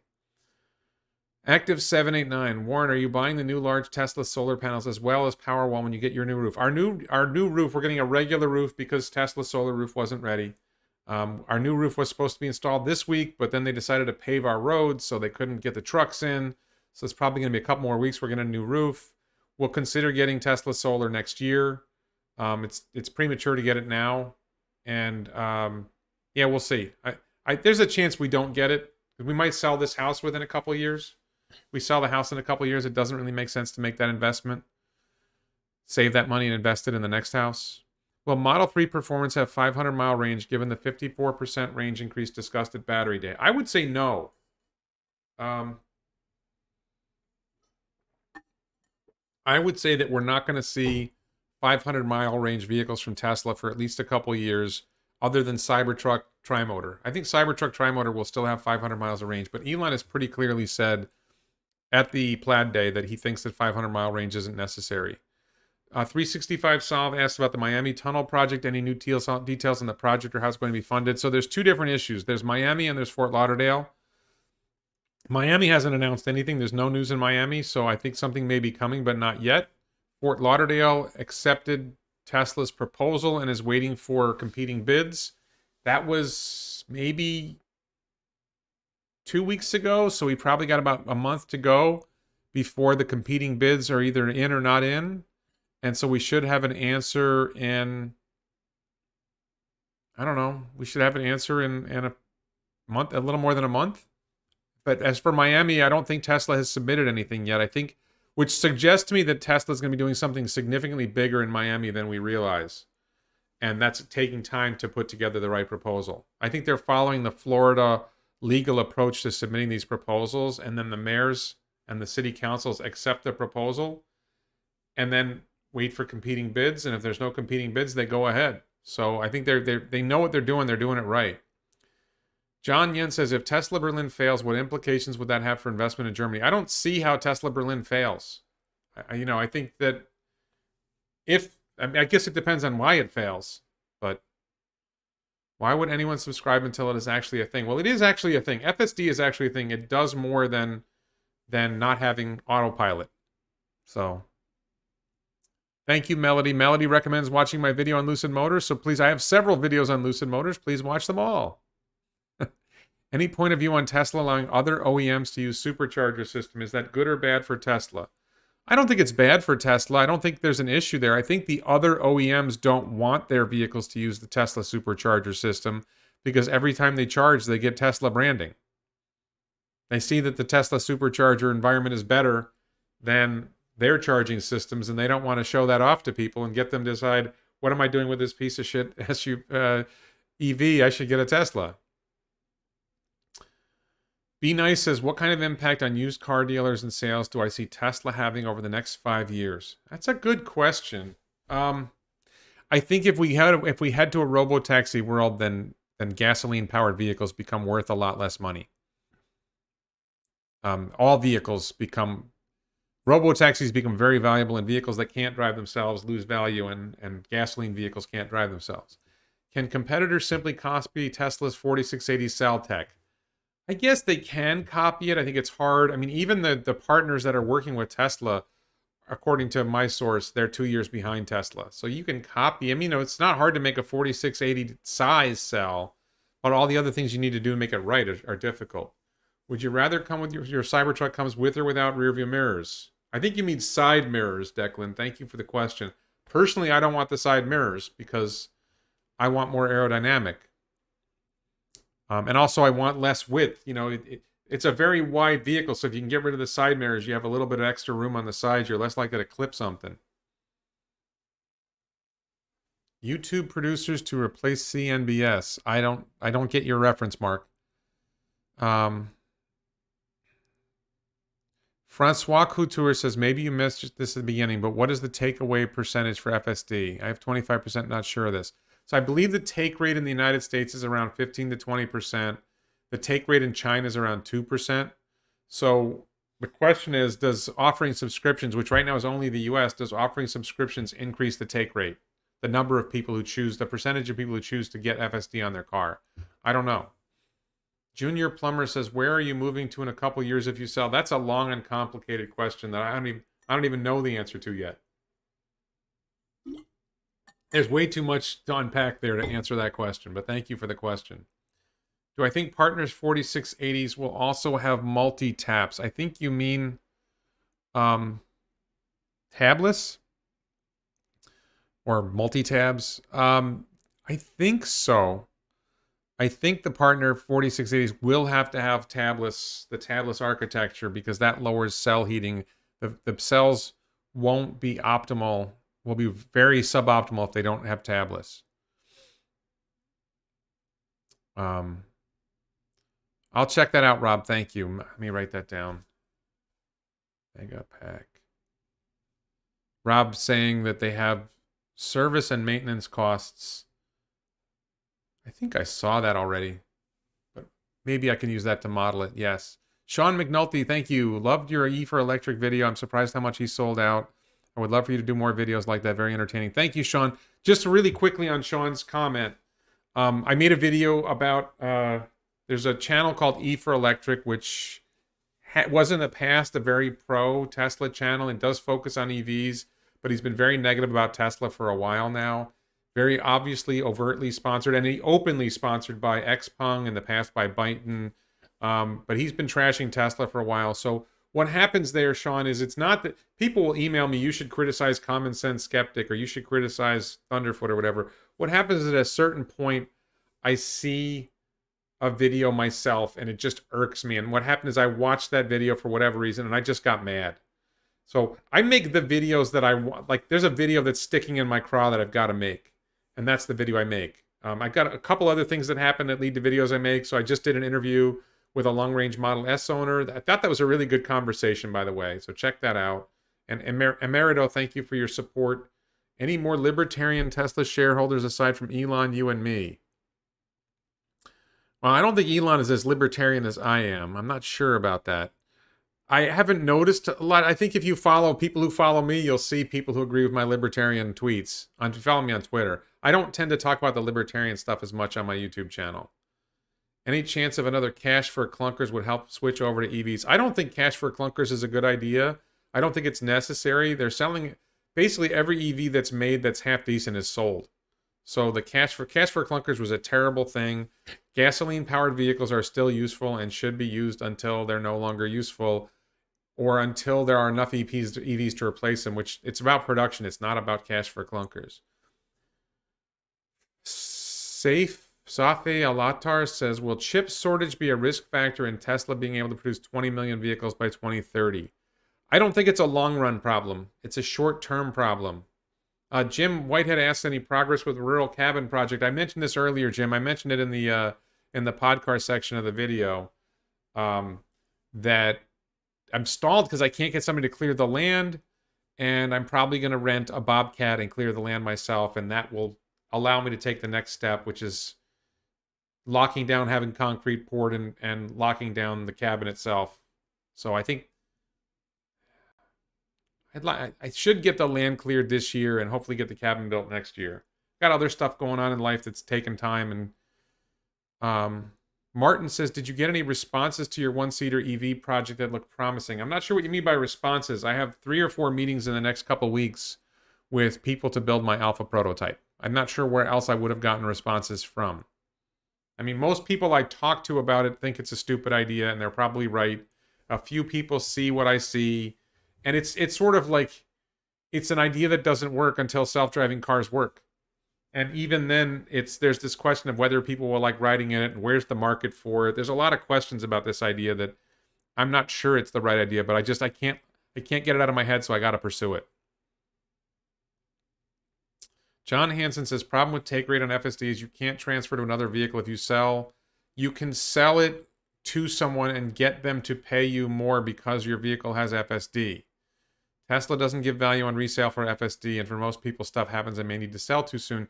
You can sell your car in a private party transaction, and you should be able to get value for your FSD when you sell it. I don't spend a lot of time worrying about that. I don't think it's that important, but people get excited about it. This is small stuff. Is real estate a good investment? I'm not an investment advisor. I don't know. It's been good to me. Depends on how... I think there are professional real estate investors who do it really well and make good money. I'm not professional. Is Tesla HVAC also being tested in a large housing project in Austin that's installing solar roofs and eco-friendly houses? I believe it is not being tested anywhere. I don't think Tesla has gone forward with HVAC. Elon, if you're watching, I need a new air conditioning system in my house. If you could deliver HVAC soon, I'd appreciate it because I'd rather use Tesla HVAC. Mark Plott says, Giga Fort Lauderdale, make it happen. Fort Lauderdale is not a good location for a Gigafactory. No, I mean, North Florida, maybe. Somewhere around Daytona or Tallahassee, maybe. Space Coast, maybe. But more likely, you're looking at Georgia or South Carolina. South Carolina is probably a really good spot for a Gigafactory. I don't think Florida has a good spot for a Gigafactory. I don't think it has the right population, and there's just too much that's needed to make that work, and I don't know that we have it here. Maybe near Gainesville. It's somewhere between Gainesville and Tallahassee, because then you'd have a lot of engineering talent nearby. But it's not ideally located to reach the northeastern United States. South Carolina is pretty much South Carolina, the North Carolina Research Triangle, probably better all around. Should Elon set up his companies in Ireland and avail of the corporate tax? I don't know enough about accounting to make that judgment. John says, in the future, if a person owns a self-driving car and only uses an FSD, could they avoid car insurance entirely? That's my opinion, John. My opinion is if the car... let's suppose the car doesn't have a steering wheel and brake pedals. Then, you wouldn't need insurance for hitting somebody. Because if the car hits somebody, that's on the car, that's on Tesla. You might need insurance for hailstorm. You might need insurance for someone crashes into you. And you would need what's called uninsured motorist if they don't have insurance. You might need insurance for theft or vandalism. FSD can't avoid those things. It's not responsible for those things.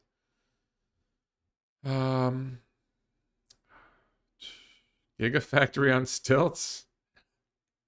Marty asks, are you staying in Florida when you sell the current house? Probably. I'm probably going to stay in Florida. I'm open to moving somewhere else, but I would say it's not likely that I'll move somewhere else. I wouldn't say it's impossible. There's so many things that go into that decision. 2 years is a long way away.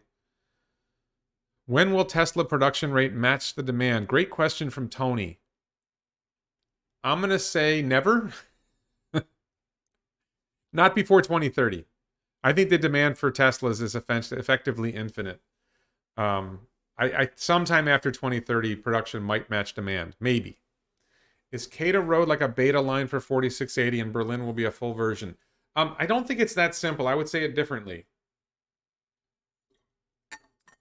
Cato Road has a production line for 4680. It may have 2 production lines for 4680. It is the model upon which future 4680 lines will be built. So I believe that they're getting down how to manufacture cells at Cato Road. And as they get that close to where they want it to be, they will basically replicate what is, let's say, one line at Cato Road with 10 lines in Austin and 10 lines in Berlin. But it's not a beta line. I mean, maybe it's beta now, but it's going to become a full production line. And then Berlin will just have a lot more of them, and Austin will have a lot more of them because there's a lot more room in those factories. Cato Road is crammed, the production is crammed into like the corner of a building, oddly. Is Gigafactory UK a go? Not yet. Let's see.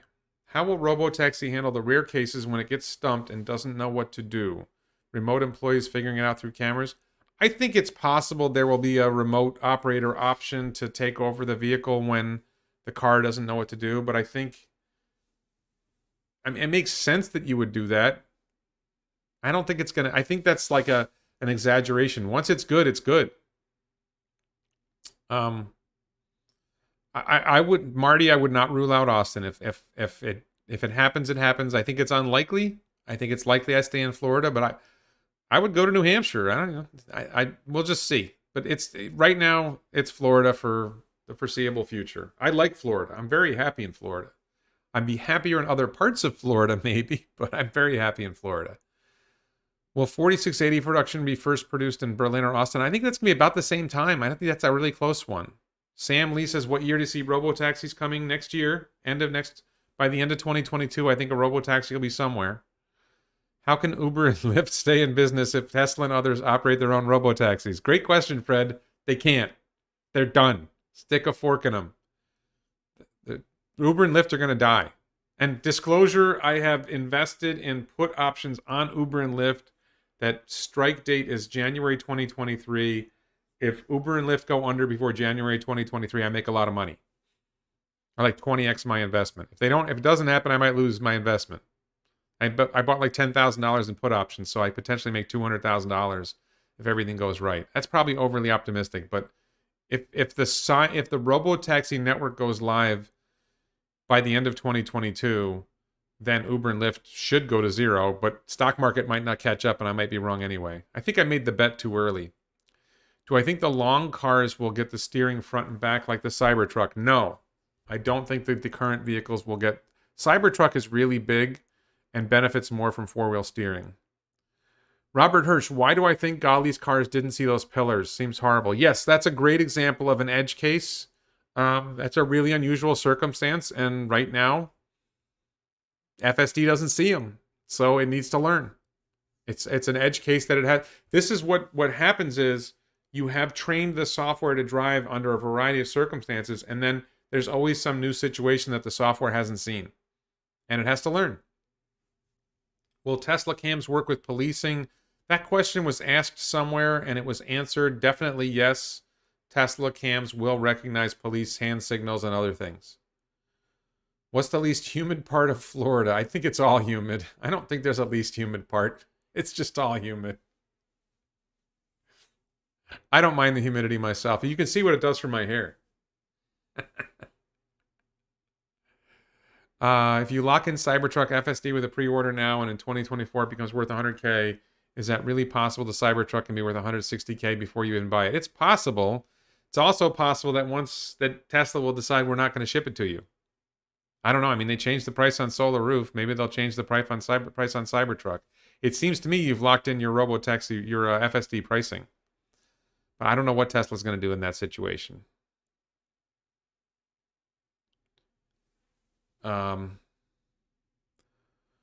When do I think 4680 cells will get to volume production? I think 4680 cells are already in volume production. It's just a low volume production. I think they will get to high volume production by the end of this year. And then higher, and then higher, and then higher. Oh, whatever says Greenly only showed that the car sees the pillars, but it's not labeled as not drivable. Excellent. I did not see that Greenly only video. That's excellent. So that makes it really easy. I mean, of course the car sees the pillars. So it's just a labeling problem that will be resolved probably in the next iteration. Do I see other car companies doing deals with Tesla to use their software? Not really. The problem with other car companies doing deals with Tesla to use their software is they would basically have to put a label on the outside of their car that says Tesla inside. They don't want to acknowledge that their competitor is supplying them So is it possible? Yes, it's a very risky decision for us. I mean, I think it's the right decision, but it's a very uncomfortable decision for an OEM CEO to do that. Have I heard anything recently about Tesla Semi? The only thing I heard, and it's not that recent, is that Frito-Lay is building mega chargers into one of their new warehouses for like 15 Tesla semis that they're expecting to get on order this year. What size pack will Model 3 Performance have once it has 4680? I don't know that Model 3 will ever have 4680. I'm not sure that Model 3 will ever have it. I think Model 3 might become obsolete because of the 2023 compact. And, the reality is they're producing enough 2170 cells for Model 3. What do they do with the 2170 lines if they stop putting them in Model 3? So I don't know that it's going to happen. But if they did, it would have a larger pack. It would have a higher kilowatt hour pack. Future Tesla orders, will they ever allow you to select your battery type? I don't think that will be a choice. I think it'll just be which version do you get. Whether you get high nickel, it'll be built into the model that you get, and we'll know which vehicles have it. But it won't be, I want to buy a Model S with there won't be a Model S LFP branded. There'll be a Model S LFP short range. They won't call it that, but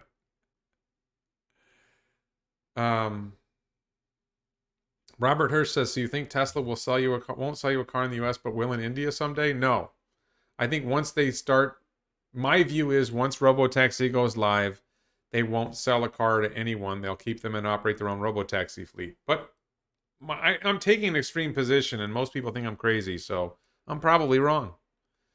Do I think chip shortage is just an excuse for people holding off and waiting for Cybertrucks and other EVs? No, I think chip shortage is a reality that it makes it hard to produce Powerwalls and hard for other companies to produce cars. But so far, it's not slowing down Tesla's. It doesn't seem to be slowing down Tesla's vehicle production. How are we doing on time? Do I see antitrust be a problem for Tesla if they are the only FSD suppliers? Yeah, I think I see antitrust being a potential problem for Tesla in many ways.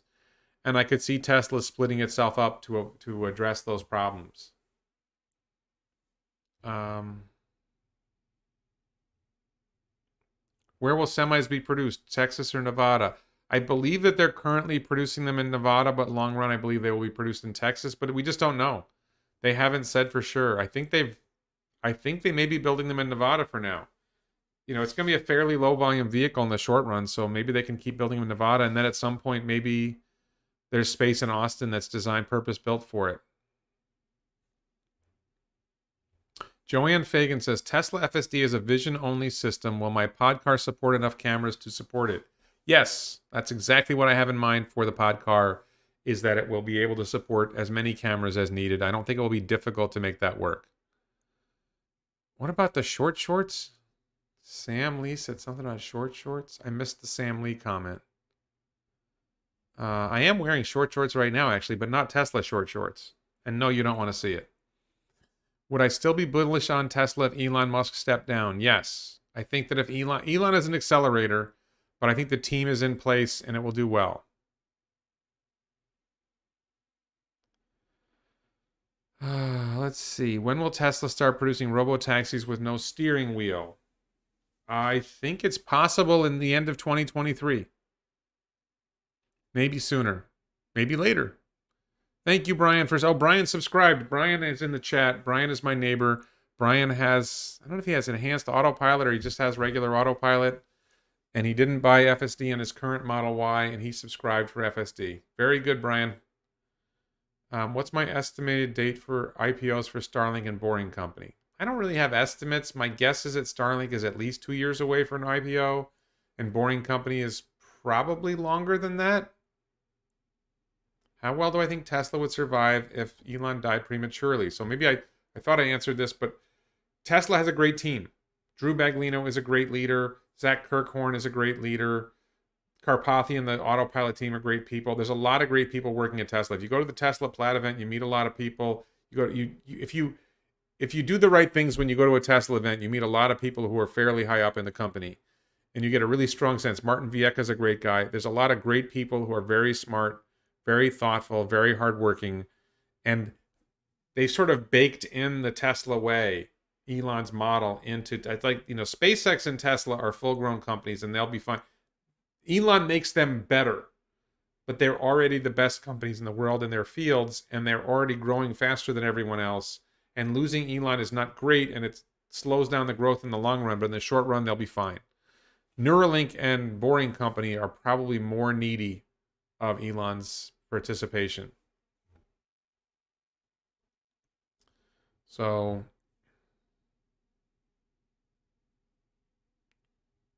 better to buy FSD upfront for $10K or $199 a month for subscription. So, Mr. X, if you are buying a Tesla and you're planning to hold it for only 2 years, then you would be spending $4,800 on FSD by subscription versus $10,000 buying it up front. If you're like, I'm planning to buy my Cybertruck and hold it for 10 years or longer. So for me, and I'm paying $7,000 for FSD because I ordered it early. So for me, it doesn't make sense to subscribe. It makes sense to buy it because I'm going to have it for that long that I'm going to basically cover the $7,000 in about 3 years. So for me, it makes sense because I'm going to hold it for 10 years. And after the third year, I'm like saving a ton of money. Will my podcar be about the size of a smart car? It's much smaller, much smaller. 3 feet wide by 8 feet long is the rough estimate. And about 4 feet tall. Did I see that Morgan Stanley valued Tesla Aviation at 1.6 trillion? Yes, I saw that. I thought I should have covered that. I thought the Morgan Stanley prediction about Tesla VTOL was foolish. I don't see any evidence that Tesla is pursuing electric VTOL. Elon has said they're not pursuing electric vertical takeoff and landing VTOL. Elon has said they're not going to go there. I just don't see it happening. And I also think that the Boring Company and Hyperloop will make commercial aviation and make aviation generally irrelevant. I haven't seen any updates on Starlink dish production other than Elon said they're working on getting it to be cheaper and better. When will SpaceX start distributing their newer, cheaper dish to end users? I think that's going to be a while. Will FSD stay with the car or the subscriber? FSD stays with the car. Does Carmen Electra own a Tesla? I haven't thought about Carmen Electra in years. I have no idea. Let's see, my Roadster delivery estimate. I think Roadster's going to deliver in 2022, but I don't know. I mean, I think they want to deliver it. Do I think Giga Berlin in Texas will be on track to produce cars by the end of this year? Yes. I think that Giga Texas and Giga Berlin will produce cars by the end of this year. Yes. Have you revealed your great podcar name? No, Declan, I'm not revealing that. That's one of my secrets. Let's see. When can we configure our Cybertrucks? I think towards the end of this year. I think when they get close to starting production, they're going to let us configure them. Will the Tesla semis go uphill or only downhill like the competitor?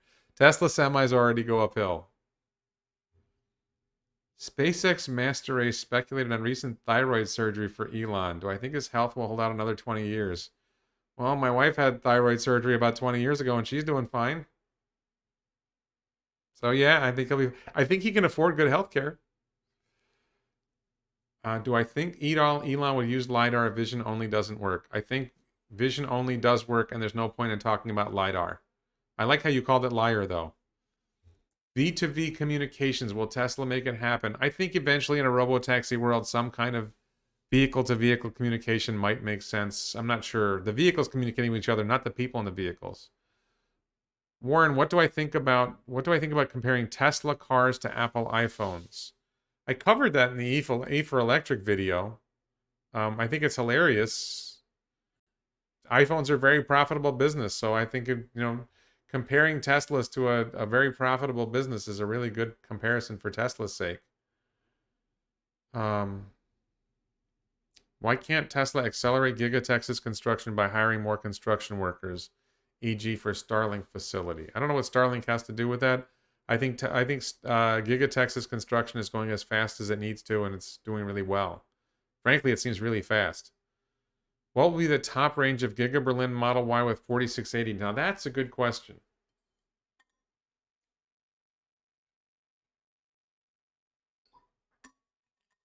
That's a really good question. So I think the Giga Berlin and Giga Texas Model Ys will drop 500 pounds.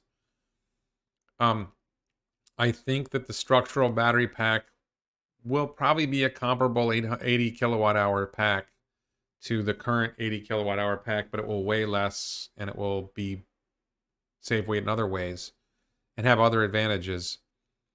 So I think 350 to 400 miles is likely with the Giga Berlin Model Y. I think we're going to see further improvements in the battery chemistry in 4680 over the next 3 to 4 years. And so eventually it should easily top 400 miles. That's a tough one, though. I mean, dropping 500 pounds is going to give them a lot of range. And maybe something about the design of the car will make it a little more aerodynamic, too. Can I talk about Panasonic and LG production of 4680? They just released a report saying they've almost fully changed over and doing final testing. All I know is my source, very, very reliable source, told me that the partners are 2 years behind Tesla, and Tesla hasn't produced a 4680 yet. 365 solved, what's his name? Limiting factor. Jordan Giesecke agreed with me that 500 pounds is about the ballpark of weight savings from 4680 structural pack. Do I think the Cybertruck will get canceled? No. Cybertruck's moving ahead great. How much will Tesla stock price be ending this year? I don't like to make short-term stock price predictions, and that's too short-term for me. Would I see Tesla working with cities to build smart transit, or will they only go for taxi? They are working with cities to build smart transit. They're working with Las Vegas, and they're working with Fort Lauderdale to build smart transit right now. Fort Lauderdale, Florida, and Las Vegas, Nevada. The App Store has the highest margins for Apple. When will Tesla have an App Store? So I hear this about an App Store for Tesla a lot, and I think it's a misplaced optimism. So smartphones, there are hundreds of millions or billions of them. So if you come out with a great app for a smartphone, then there's a huge demand for it. And people use their phones all the time. If you think about people buying a Tesla, they're probably in their car 2 hours a day on average, or less. And they're probably not using the screen for things that might be on the apps very much, as opposed to your phone where you're using it all the time. So I just think that the potential for an app store for Tesla cars is not that big of a deal. I don't think people are busting, going crazy saying, oh, we got to make apps for Teslas because there's 1 million customers potentially. There's, 100 million or 1 billion customers for Apple Store or for Android Store. So are they going to continue to use ultrasonics for short range? I believe ultrasonics is used just for parking lots. I think there's a good chance that they drop ultrasonics. I'm not 100% sure, but I think there's a chance they drop ultrasonics.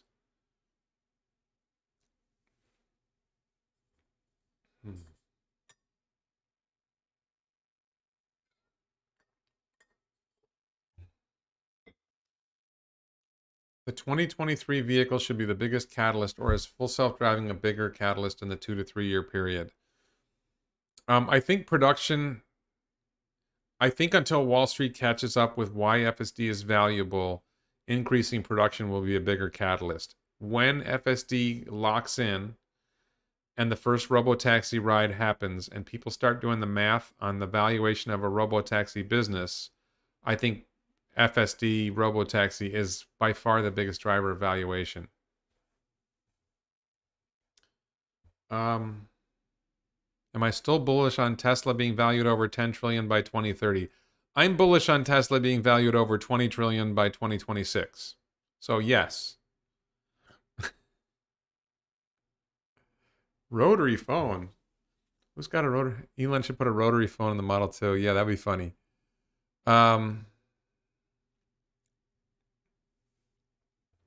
Do I think Tesla will be able to successfully implement a side mirrorless design? Yes. If it works, it works. If it's safe, it's safe. Regulators will approve it if it's safe. That's how Elon views it. I don't think he's wrong.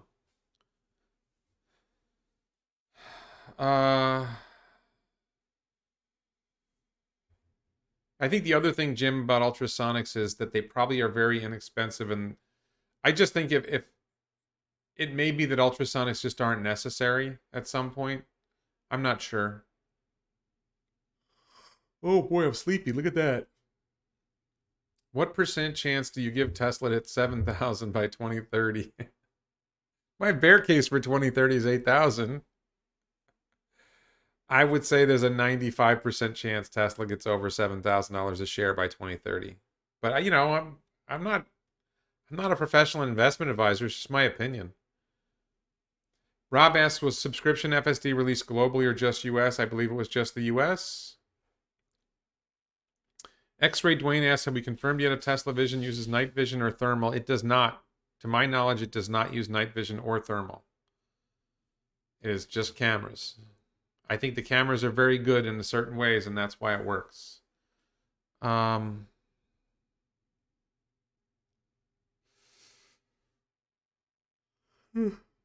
Sorry. I mean, we don't use ultrasonics to drive ourselves, so why would Tesla need ultrasonics why would FSD need ultrasonics to drive? I don't know.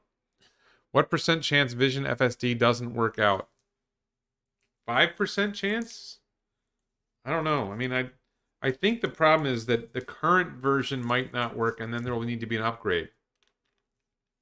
365 Solve says, who would be the first Dojo customers? Tesla is the first Dojo customer. Who else? Boston Dynamics for their robots? I don't know. Has the subscription been priced into the stock price? No, not yet. Do I think Tesla will change the S3, X, and Y to cameras instead of mirrors once they succeed with it on Cybertruck?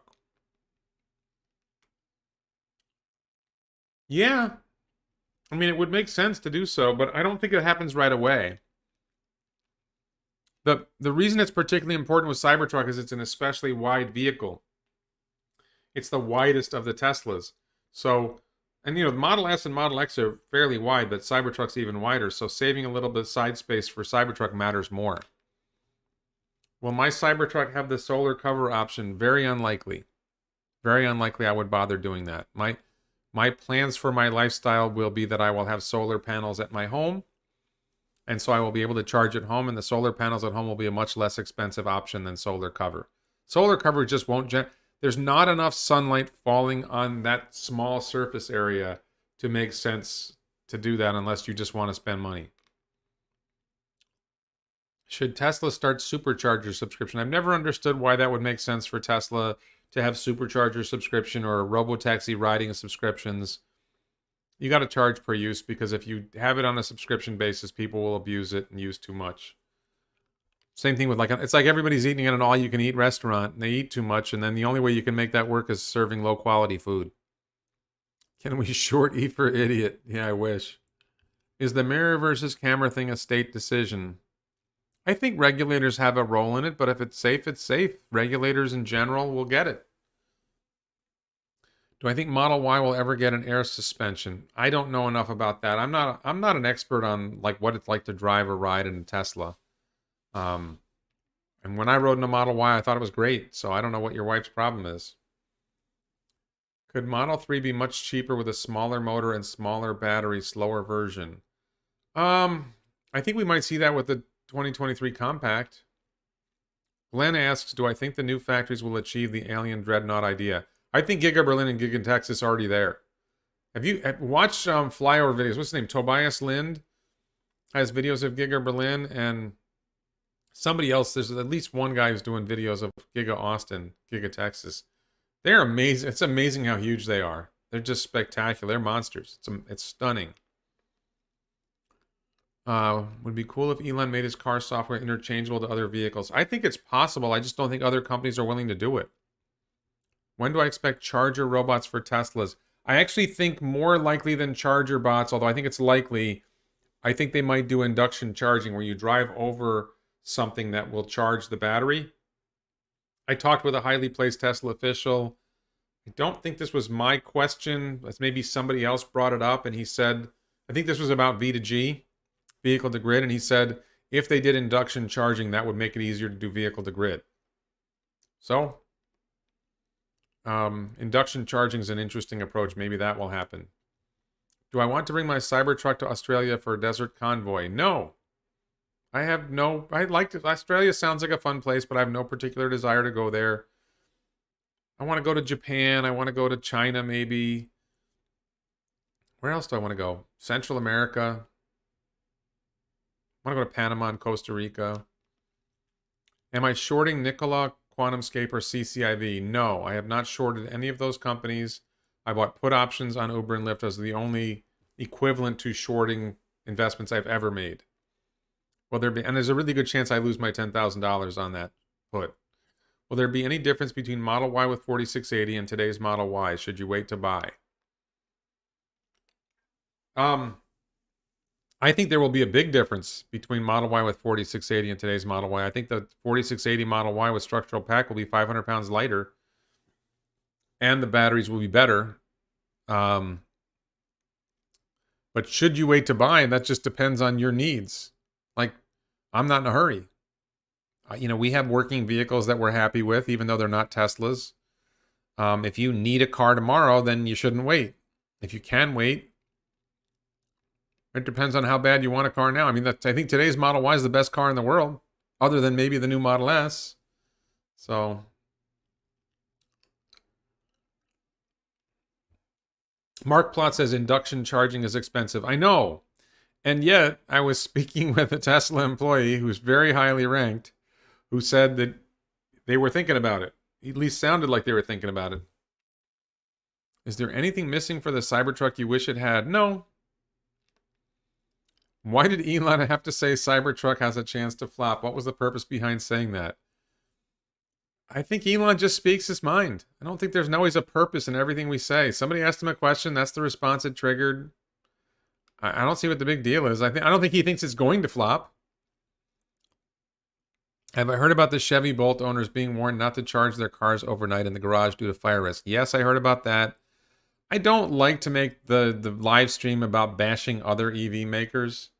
I think Chevy deserves credit for making EVs for a long time and being the one U.S. automaker and really the one global OEM that's really made an effort on EVs. They could have done more. They could have done better, but they've been done better than anyone else. So, is there a problem here or there? Sure, but they're trying. When will used ICE market crash? Well, right now the used car market is booming because there's not enough vehicles out there. I think by the end of 2023, we're going to start to see the used ICE market crash, but I could be wrong. If the Model 3 is canceled, how will Elon spell sexy? Well, I guess they could make the new vehicle and call it the next generation Model 3. That would be an answer. That's an interesting idea. FSD the mile is an option for occasional multi-hundred-mile vacations and or if inebriated. I'm not sure. I don't understand your question, Justin. I don't think that FSD is going to be offered on a daily or weekly basis or a nightly basis. It'll be offered on a monthly basis right now.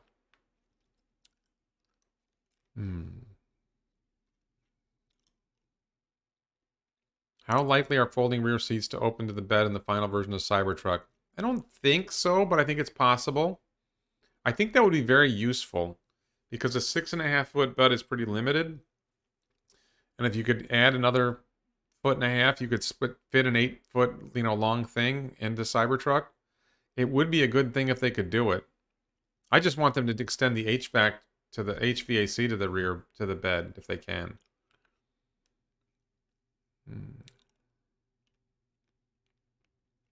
When will Tesla achieve 3 terawatt hours? 2029?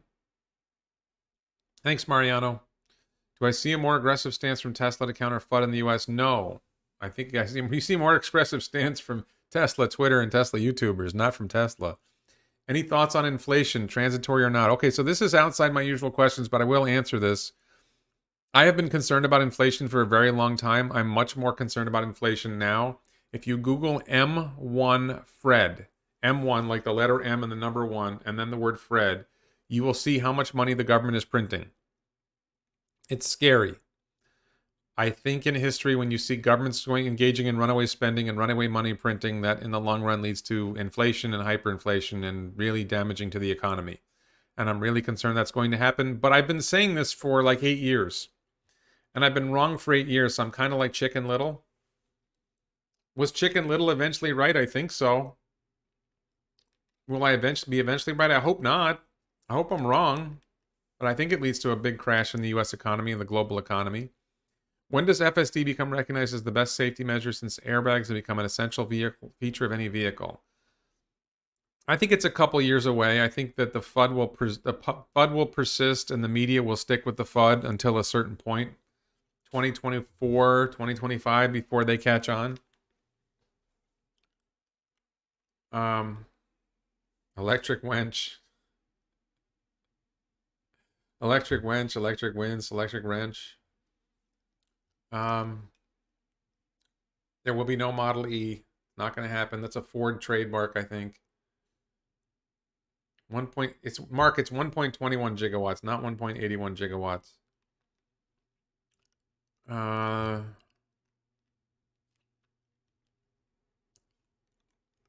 right. We're an hour and 45 minutes in. Let me see if there's any other questions. Do I think the Texas factory can handle the demand? What do you think the wait time is going to be for someone that makes a reservation today? I don't think you can make a reservation today for a Texas vehicle. So that's not really an issue. If you want a Model Y, you make a reservation on a Model Y. If you decide not to buy the Model Y, then maybe you can get them to hold off. But I don't think that's an option. And I think the Texas factory will take time to spool up, and eventually it will produce enough vehicles, especially if they add the 2023 compact. They will get close to handling them. I think Tesla's got, basically unlimited demand through 2030. So no, I don't think they're going to catch up with demand for 10 years. Has there been any more information on the accident where there was evidence of someone bending the steering wheel but nobody found in the car? Yeah, I think it's pretty conclusive now that it wasn't autopilot's fault. Has anyone taken up Tesla on open patents? I don't think so. So Mark Potocznik says Tony Seba predicts rapid deflation because of near zero energy costs and lower production costs. Yeah, Kathy Wood also predicts deflation because of technology improvements. And I want to believe that they're right, but I'm skeptical because I think there's so much in our world that is not technology based. So land costs will go up. Fixed assets will go up in price. And I think that I'd like to believe that technological improvement will offset the money printing, but I'm not confident of that. What would the Fed spending billions for broadband do to Starlink? Nothing. No impact, zero impact at all. If anything, it'll help because they'll start funding Starlink.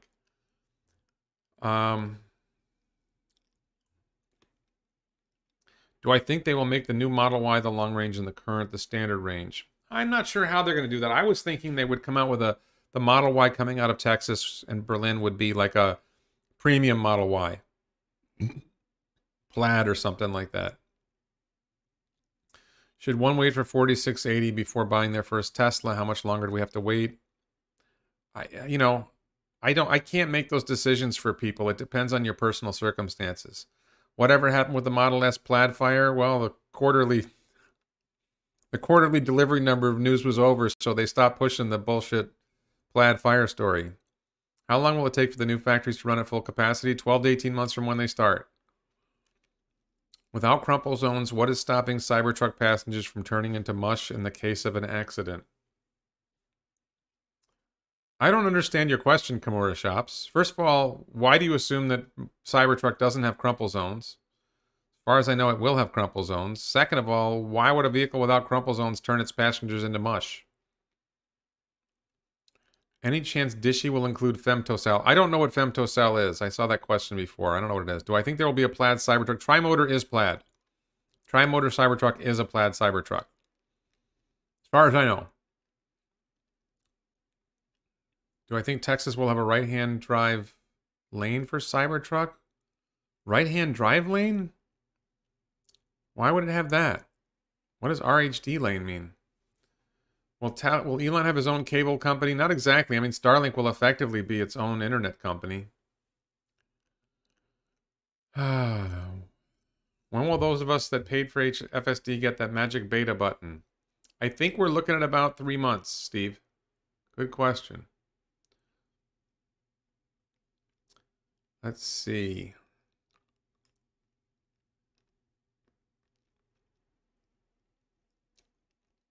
Why buy a Model Y from Fremont instead of Texas? Because you can't buy one from Texas yet. Yes, I think the Texas Model Y will cost more than the Fremont Model Y. Where can I find the trades of Nancy Pelosi? I don't know. All right, let's see. Is Tesla unique in your lifetime? Was there anything close to it you invested in before? Yes, I invested in Amazon in 2013. I'm currently up 13x on my investment. what I learned from my Amazon investment was I should have bought more. And I look at Tesla and I see the same thing, and I bought more. Why did the Platch Cat fire anybody? No. I'm going to guess someone set it on fire, but I don't know. That story died out really fast, didn't it? Makes you almost wonder, makes you almost think there was a reason why that story appeared. Steve Rosen, if you go back to the Tesla section of this talk, of this video, I talked about some Elon tweets from the last few days where he talked about when the button is going to happen. Or if you just look at Elon's Twitter page and you click on tweets and replies and scroll down, it's in the last 3 days. Maybe it's in the last 2 days. What do I think about virtual power plants? I don't think about them. I don't think that's that exciting of a topic. I think it's a lot more important to deploy massive solar power plants with megapacks than virtual. I mean, virtual power plants might be useful, but I don't think there's enough solar installed in homes yet for that to really drive it. Evan says, how long do I think would be before we see the Los Olas loop complete and odds on other areas like West Palm Beach and Miami? Oh, that's something I should have mentioned in the news. Let's see. So first of all, we should have a deal on Los Olas loop about a month from now. We should have an answer about whether it's going to go forward or not, and then we'll have a timeline then. Miami, I have a feeling they're very close to submitting a proposal to Miami, which then would be accepted and that would be put out to bid. West Palm Beach, there was just a comment from Bob Weinroth, who is a county commissioner and a friend of mine, actually. Not a close friend, but a guy I've had lunch with and so on. Met him before a few times. And he is reaching out to the Boring Company to see about how the Boring Company could do projects in Palm Beach County, Florida. And there's definitely potential for a huge Boring Company network covering all of South Florida. That would make life a lot better for a lot of people. There's a lot of traffic here, a lot of soul-crushing traffic, a lot of traffic accidents. You could reduce traffic on the roads, make traffic flow smoother, all kinds of advantages. Matt Burns asks if the Compact will have a 40 kilowatt hour battery. That's my guess, actually, Matt. My best guess for the Tesla 2023 Compact will be a 40 kilowatt hour lithium iron phosphate battery pack. But I think there might be there might be more than one vehicle, and different vehicles will have different size packs. Tesla Time asks, what do I think it will cost to build a prototype of the podcar? I think it's going to cost me about $20,000. And I think there's a good chance it's going to end up costing me more than that. I kind of have budgeted in my head $20,000, but we'll see. I mean, I'm basically just building a go-kart. So there's a couple of quirks with it, a couple of tricks with it that'll probably make it more expensive. Some things will make it less expensive. Andrew Lai asks, how likely will Elon lose the Solar City lawsuit? I'd say it's probably a better than 50% chance he wins at the trial level. Let's say a 75% chance. And if he loses at the trial level, I'd say there's at least a 50% chance he wins on the appeal. But I don't know enough about the facts of the case. Everything I've seen, it's a terrible case. But we'll see. Really depends a lot on the judge.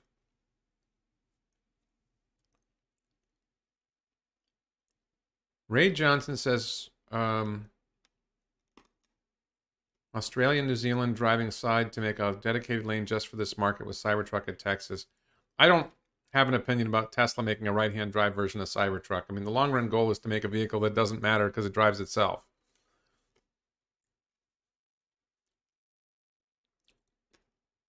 Brian Silver says, I hope my Cybertruck has better belly armor than that Model S Plaid if it ran over a rock and burnt up.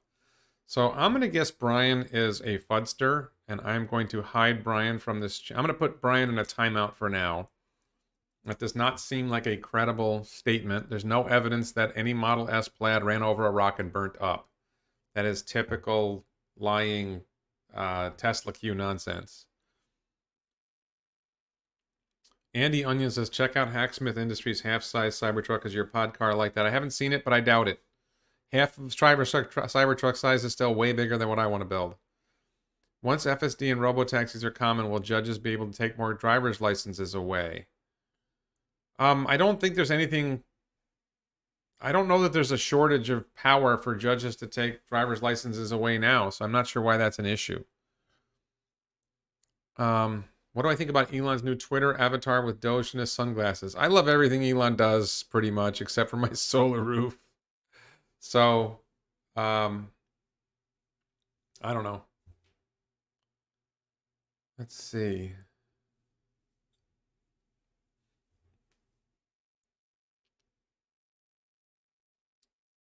Strongly believe my second Tesla will either be Starlink or Palantir. Huh? Let's see.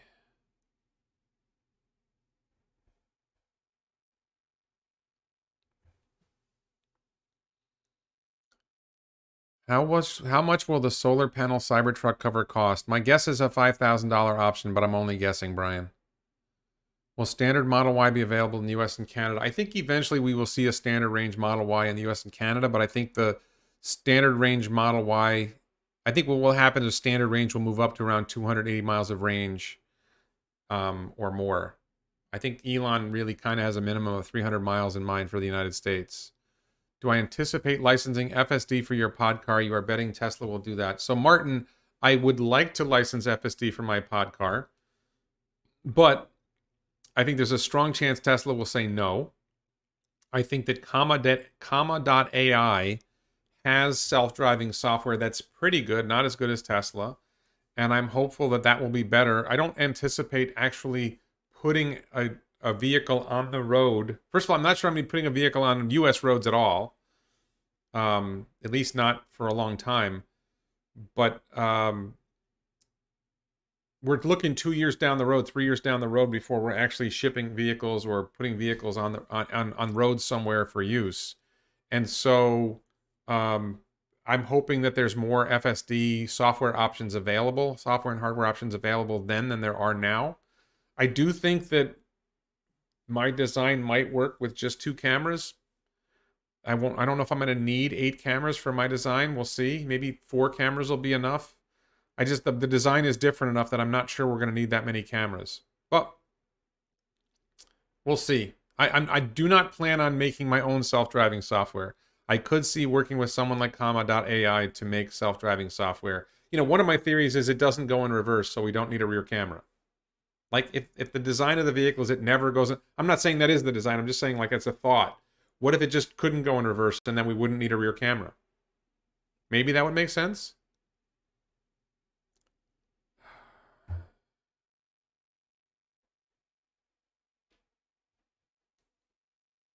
Mr. X, you are correct that I'm an investor in Tesla. I am not a customer yet. I was a Solar Roof customer, but they didn't follow through. I have not tried to buy a Model 3 or a Model Y or a Model S. If I had unlimited money, I'd probably buy a Model S. I think the Model S is absolutely spectacular. My wife likes the Model X, but we are fiscally conservative with our money, and even though we could afford to buy a Tesla, it's not a good fiscal decision at this point in time. We don't have that much money that we can just bomb it, you know? Do you think Tesla will ever build cars that have the motors and the wheels? No, I don't think I think they're called hub motors. I don't think they make sense for Tesla. I think what they're doing is more efficient, and there's no reason to go to hub motors.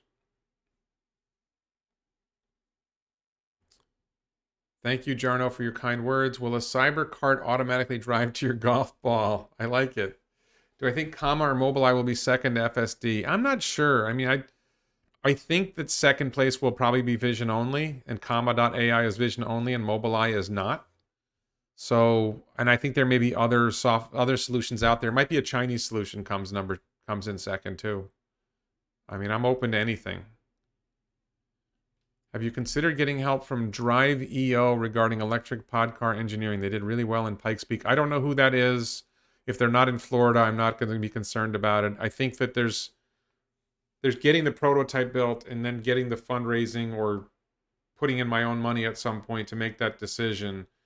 And I'm not worried about that step yet. It's like, let's get this step done first, and then we'll move on to the next step.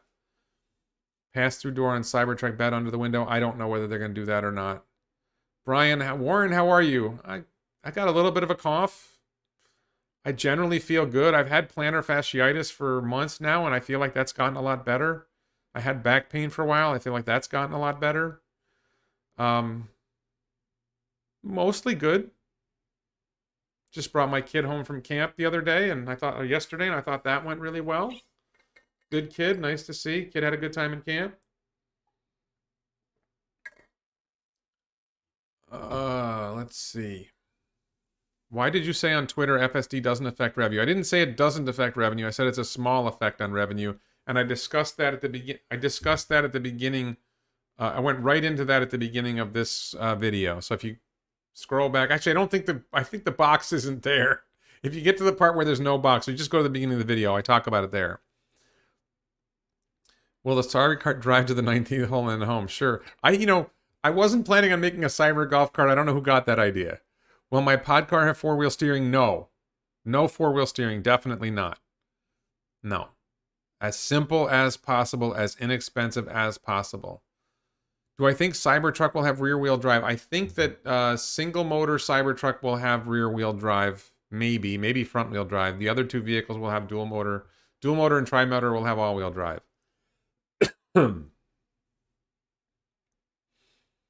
Will Tesla ever disable cars remotely if used inappropriately? I don't think so, but it's possible. I think maybe if police tell them to disable a car, they might disable a car. LA to Vegas on one full charge. That's a good goal. Oh, thank you for your support, Jesse. What is the capacity for Model Y and Model 3 at Shanghai? What do I think it will end at by year end? Oh, production capacity. So I saw some numbers that I thought were credible.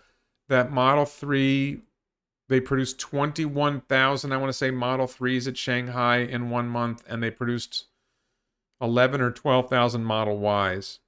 So that was the actual production for, let's say, June. I think it was June, it might have been May. So I think that we're going to see Model 3 reach potentially 24,000 vehicles a month, and I think we're going to see Model Y catch up to that. So that would be 24,000 a piece, or 48,000 a month for both Model Y and Model 3. And that would be 576,000 vehicles a year. I don't think they'll reach that by the end of this year. I think that Model Y is going to take more time to scale up. So I think we're probably looking at 40,000 vehicles a month by the year end. It's a tough one. Jim Whitehead, kids swap diseases at camp all the time, like measles, etc. So you might want to take vitamins.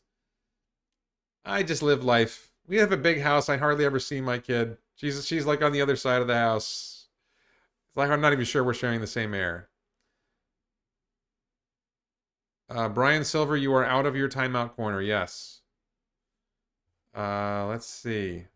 Arcimoto would be a good fit for my pod car. Arcimoto is not a good fit for my pod car. Arcimoto is part of the inspiration for why I want to make the pod car. Arcimoto costs $18,000. It's too big. It's got 3 wheels, which I don't think makes sense. There are people who want it. Ross Gerber loves it. God bless him. Galileo Russell loves it from Hyperchange. God bless him. If they love it, great. I don't think that it achieves the goal I'm trying to achieve. So, won't Berlin production cannibalize China production? No, not at all. The Berlin production complements China production. I don't see where that comes from. Is there any truth in the flying car development from Tesla? I haven't seen any indication anywhere of anybody credible saying that Tesla's going to build a flying car. I mean, Roadster will be able to fly very briefly, but I wouldn't call that a flying car. How slow will the pod car be? Great question, Aaron. I think that ultimately the top speed will be in the ballpark of 80 miles an hour. I may end up making it faster. But I think the key point is that it will not be designed for high performance. It will be designed for low cost of transportation and maybe comfort. Andy Onion says, are you sharing your internet connection? I have a high bandwidth fiber optic internet connection. And I don't know, I'm not getting any notices that I'm getting any problems. YouTube has told me throughout the call, this video, that I have good connection. We have 3 people in the house that are all using the internet, but we have 250 megabits per second up and 250 megabits per second down and 50 megabits per second up. 50 megabits per second up is enough for 5 of these live streams. So, not a problem. And the other people are not streaming. So I am sharing the internet connection with 2 people in my home. Let's see. Don't try to make the Arcimoto anything else but fun. Yeah, Arcimoto is, it's fun, but it's not a low-cost transportation robotaxi. It's not designed to be a robotaxi. It's not designed to be aerodynamic. It's not designed to be low cost to build. It's designed for rich people to have a toy, which is great. If rich people want a toy, Ross Gerber is rich. If he wants that for a toy, great for him. I don't think he even paid for it. Will Elon unveil Dojo at AI Day? They'll definitely talk more about Dojo at AI. Will it be at AI Day? Will it be ready? I don't think so. I think AI Day is probably going to be like September, October, and I will hopefully be there.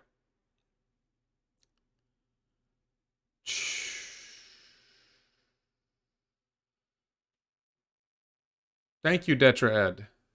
Thank you to everybody for all the kind words.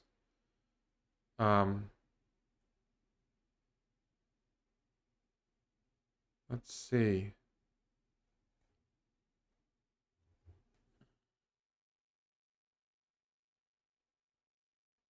No, my kids, when they use the internet, they don't use it. They watch YouTube videos, but they're not hitting the up. This is upload, not download. They're downloading videos, but they're not uploading.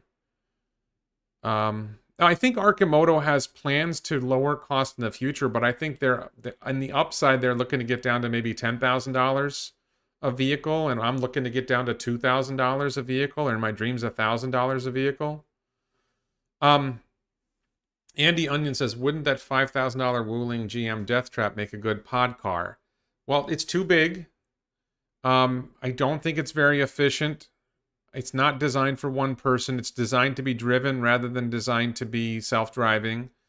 It's probably not designed to last a long time. My vision for my pod car is it's going to last 1,000,000 miles.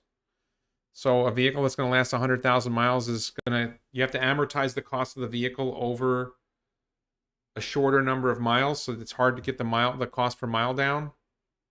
So those are all problems with that. Could the pod car be used as advertising space? Sure. It could be used for vending. You could have a vending machine in the pod car. There's all kinds of ideas for it. But right now it's just get a prototype built, get an animation made of what it looks like, and then see where we are. Will Dojo IPO? I think that, that's not crazy. That's a good idea, Wesley. Once the Dojo has successfully trained FSD to drive well, like much better than best humans, what's Dojo's next task? Training. It really could make sense to have Dojo IPO as a separate company. The Tesla AI becomes a separate company. Yeah, because what's the role for Tesla AI once it's trained FSD well enough? What other training needs to be out there, and why would that be a part of the same company? Might as well IPO it. I like the idea. Spin it off and IPO it. Will Tesla open showrooms with so many vehicles to transport? Tesla already has open showrooms. I don't understand that question. Will rear-wheel steering be standard on all Cybertruck models? Yes. Can I ever imagine a time Elon stepping down from Tesla? Yes. About 5 years. I think it's about 5 years away. After 2026, 2027, I think he's going to want to focus his time on SpaceX, Mars mission, and Neuralink, and he will want to reduce the amount of time he puts into Tesla. Carl says, look at current motorcycle prices for popular bikes. Talking about cars for $5,000 to $8,000 seems like a dream when a big Ninja is $25,000. Well, I don't want to make something as big as a Ninja. I want to make something smaller than that. I want to make something simpler than that. I want to make something with a lot less power than that. I want to make something that's designed from the get-go to be as simple as possible, and modern motorcycles are not designed to be simple. Simple to fewer parts, fewer processes, easier to manufacture, lighter weight, all those things. I don't know what a Ninja weighs, but I bet it weighs more than my fantasy pod car. Let's see. When will Cybertruck start rolling off the line? I think first quarter 2022. Small chance end of this year. Will restrictive dealer laws be eventually overturned? No. I mean, the courts aren't going to overturn the restrictive dealer laws because they're legal.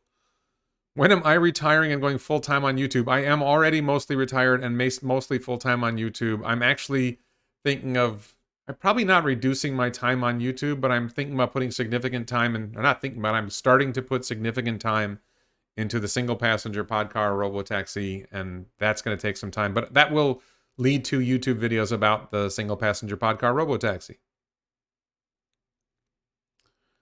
But in terms of retiring, I'm an attorney and I have 2 criminal cases left. I got rid of my last personal injury case, handing it off to another attorney. One of my criminal cases is dormant. The other one is active, and I will hopefully resolve it soon. Have something happening on that case on Tuesday. Maybe we'll be able to resolve it at some point, but right now it looks like it's going to take a few more months. But, it's only one case, and the other one's just sort of sitting there dormant. What do I think is the reason for the lull in SpaceX launches? I have not seen a lull in SpaceX launches. I think they've been launching rockets at the normal pace. I think the Starship launch is waiting for Super Heavy to be ready to go. There's no point in doing further testing on Starship alone. So they're waiting for Super Heavy to be ready. Static fire on Monday. Probably have B4 ready in a week or two. And I think we're looking at a Starship orbital launch in August. Do I think Tesla will let competitors train their FSD on Dojo? I don't know if there are competitors who want to train their FSD on Dojo. I think Dojo will be available generally as a service for AI training. With respect to my podcar, it sounds a lot like a golf cart. I looked at golf carts in coming up with the design, but golf carts are actually wider and heavier than what I want to do. And it's not the same concept that golf carts. Golf carts are designed to be driven by a human sitting in it. I'm trying to design something that does not need, there's no steering wheel, there's no pedals. Radically different design. Tony says, Warren, what's the probability of your boring fund this year? I would say the probability is low. I think the boring fund is probably put off until next year at the earliest. There is a chance that I will get an investment personally in the boring company. And if I'm able to get that, then I probably will stop pursuing the boring fund. I'm talking with a friend of mine. We might have an angle to get some investment in the boring company ourselves. The effort to build the boring fund just didn't get enough interest from enough people. And it was close. I think people were excited about their Tesla stock price when it was $900 a share. All of a sudden, a lot less excited when it's $600 a share or $650 or whatever. And people are scared. It's a big investment. It's a big risk, and people. I find very few people really see the value in the boring company the way I do. So one of my neighbors sees it, and we're talking about going in on boring company. We think we have an angle to get in. Maybe it's a long shot. I'm not sure it's going to be a good deal, but we're going to take a look at it. And if we get our investment in, then I'm not going to pursue the boring fund at all. When am I going public offering with the podcar? Can I go? The idea would be that I would build this prototype podcar. No, podcars would not need to connect together for longer trips. The idea is to create a prototype, create a video showing this is the idea, and then do crowdfunding. So crowdfunding would be in 2022, maybe? No, I will not split my boring investment with you. I think the Aptera is a different design. It's totally different design. I don't think it's a good fit for what I'm trying to do. Everybody mentioned some other single passenger vehicle or some other vehicle. None of those vehicles are made to be self-driving. Their design concepts are completely different. They don't get it. Have I checked out Lighthorse? No, I don't even know what that is. Thank you, Brian Smith, for your support. Brian is my neighbor and the guy who lets me drive his Teslas once in a while. Also shared carpools with our kids long ago. Mathawana meaning, thank you. Mathawana is a reference to mathematics is so great. What happens is people would hear my Tesla stock predictions and they say, what are you smoking? Because I would say Tesla's going to go to $50,000 a share in 2030 or $25,000 a share in 2026. And they would say, what are you smoking? And I would say Mathawana. Because I'm applying math to the facts and making assumptions, and I'm applying math, and that's what I come up with. So I'm smoking math. So this is meant to be a positive thing about math, not a positive thing about marijuana. I'm afraid it's been interpreted differently than I intended, but this is an endorsement of mathematics as a way of getting you high. High on the beauty of mathematics, high on what mathematics can do for you, not high on marijuana. What is my boring way in? I'm not revealing that.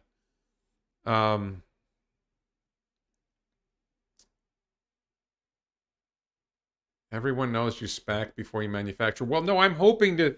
I believe that if I did a crowdfunding round, or if Tesla stock goes up enough and I don't need to crowdfund, then I would be able to start the company without having to do a SPAC or an IPO. I think that I can get, like, let's suppose I have $2 million, or let's say I have $1 million to burn. I think on $1 million, I could start producing cars. I think the engineering costs to get it where, not to say that it would be the final super version, but to get an adequately engineered, good working podcar robotaxi, I think $1 million, less than $500,000 for the engineering, done right. Because it's just like, keep it simple, the simpler you keep it, the easier it is to engineer it, and the easier it is to produce it. So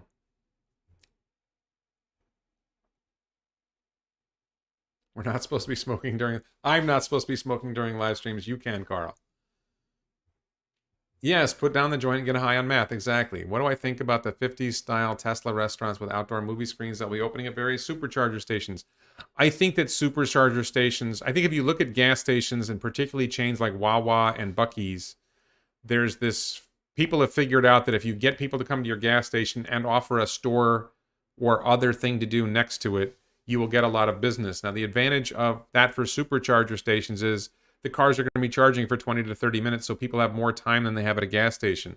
So they can plug their vehicle into the charger and then walk into the store, walk into the restaurant, and actually get something to eat and come back out when their car's finished charging. And I think that is more potential for value for charging stations.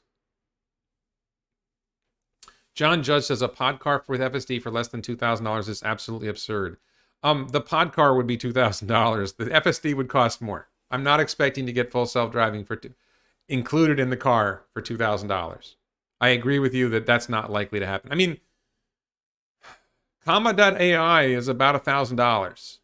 So, and bought in volume, it might be possible to do it with Comma.ai. I do think it's possible that FSD, not Tesla FSD, but some kind of full self-driving would be less expensive. I think that's actually a possible problem with Tesla, is they might want too much money for FSD compared to what I'd want to pay, because it makes the car unviable if it costs too much for the FSD. So we'll see.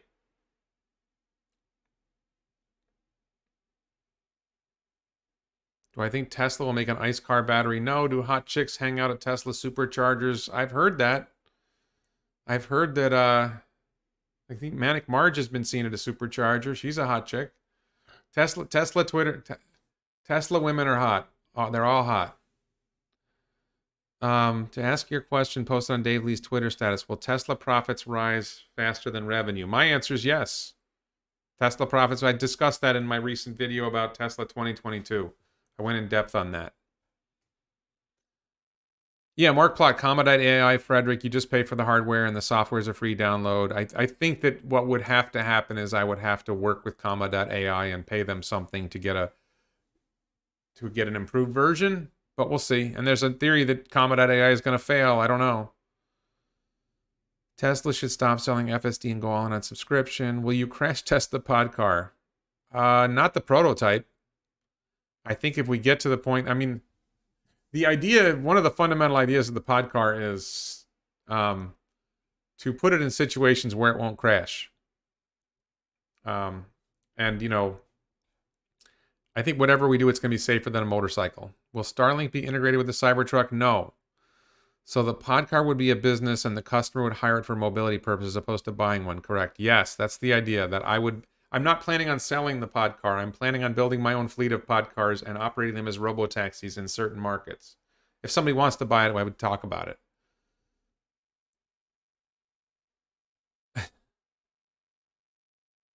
Is Tesla partnering with all major retail stores to have superchargers? Tesla has somewhere on the website, there's a thing where if you have a store or commercial location, you can apply to have a supercharger installed. A friend of mine did that, and I believe he was rejected. And I thought it was a good spot for it. Is the pod concept a four-wheeler? Yes, 4 wheels. 4 wheels, regular car wheels, regular car tires. Is mayonnaise an instrument? I don't get that question. When will Tesla be able to recognize revenue from FSD? I think they will continue to recognize more and more revenue. I have a feeling that FSD beta version 9 will lead to an increase in revenue recognition. What country would you target for the podcar? First country on my mind is the Dominican Republic. India is a good country for it. Egypt a good country for it.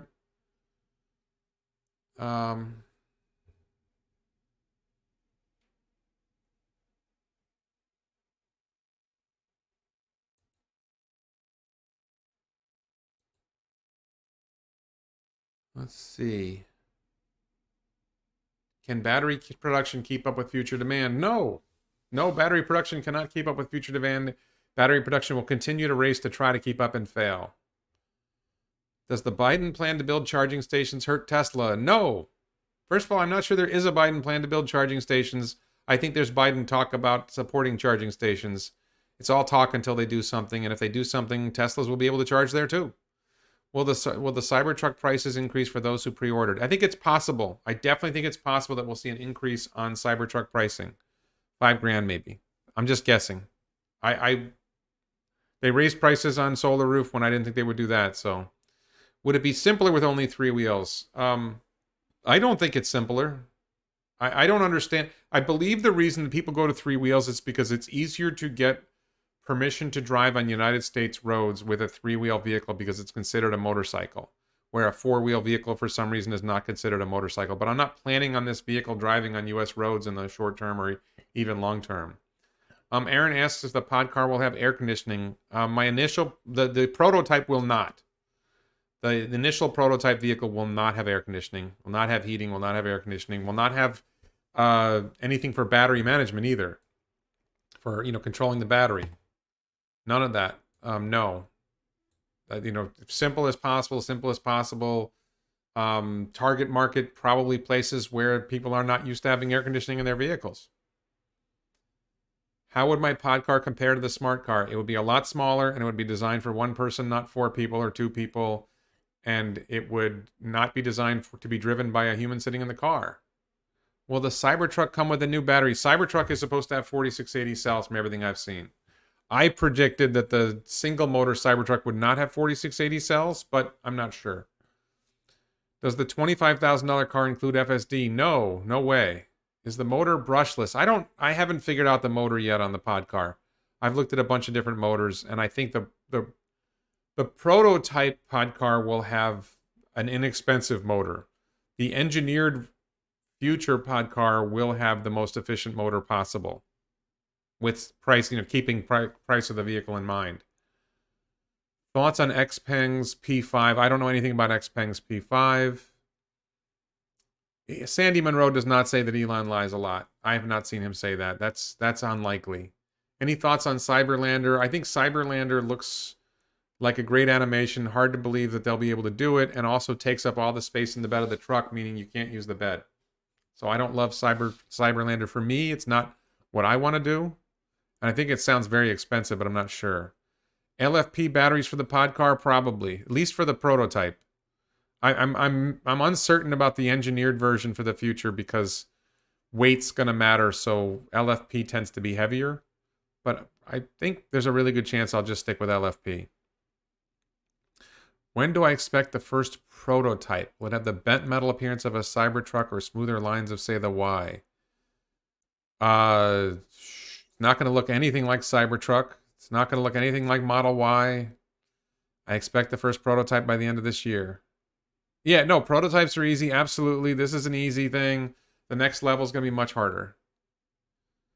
What will be the first Tesla model delivered with 4680s? Berliner or Texas Model Y? Maybe Tesla Semi. Tesla Semi might be delivered with 4680s before anything else. Any thoughts on robotaxi insurance to protect our investments? Too early to say. I don't know who Warren Mosler is. Thoughts on Toyota's claims that it will have a revolutionary solid-state battery? I think I'll have a revolutionary solid-state battery before Toyota, and I don't even have one. Wouldn't a 2-wheel car look cooler? Sure, but that's not what I'm doing. You can make... Anybody who wants to can make their own car.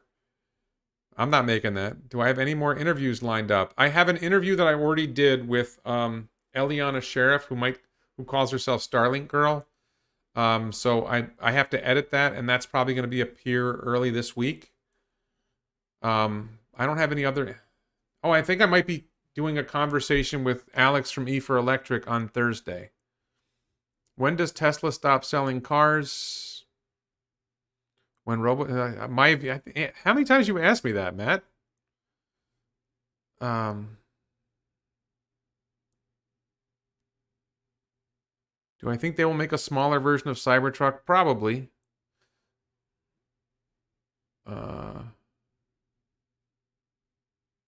Wow, 2.5 hours. All right, I'm tired. I think I've answered a lot of questions. So thank you very much for watching. Please check out my other videos. Check out merchandise at elonbits.com. Thank yous to the Vasa Law Firm in Sweden and all my Patreon supporters for helping this channel grow. Patreon supporters help this channel in so many different ways and make it easy for... Honestly, I don't make a lot of money on these live streams, so Patreon support really helps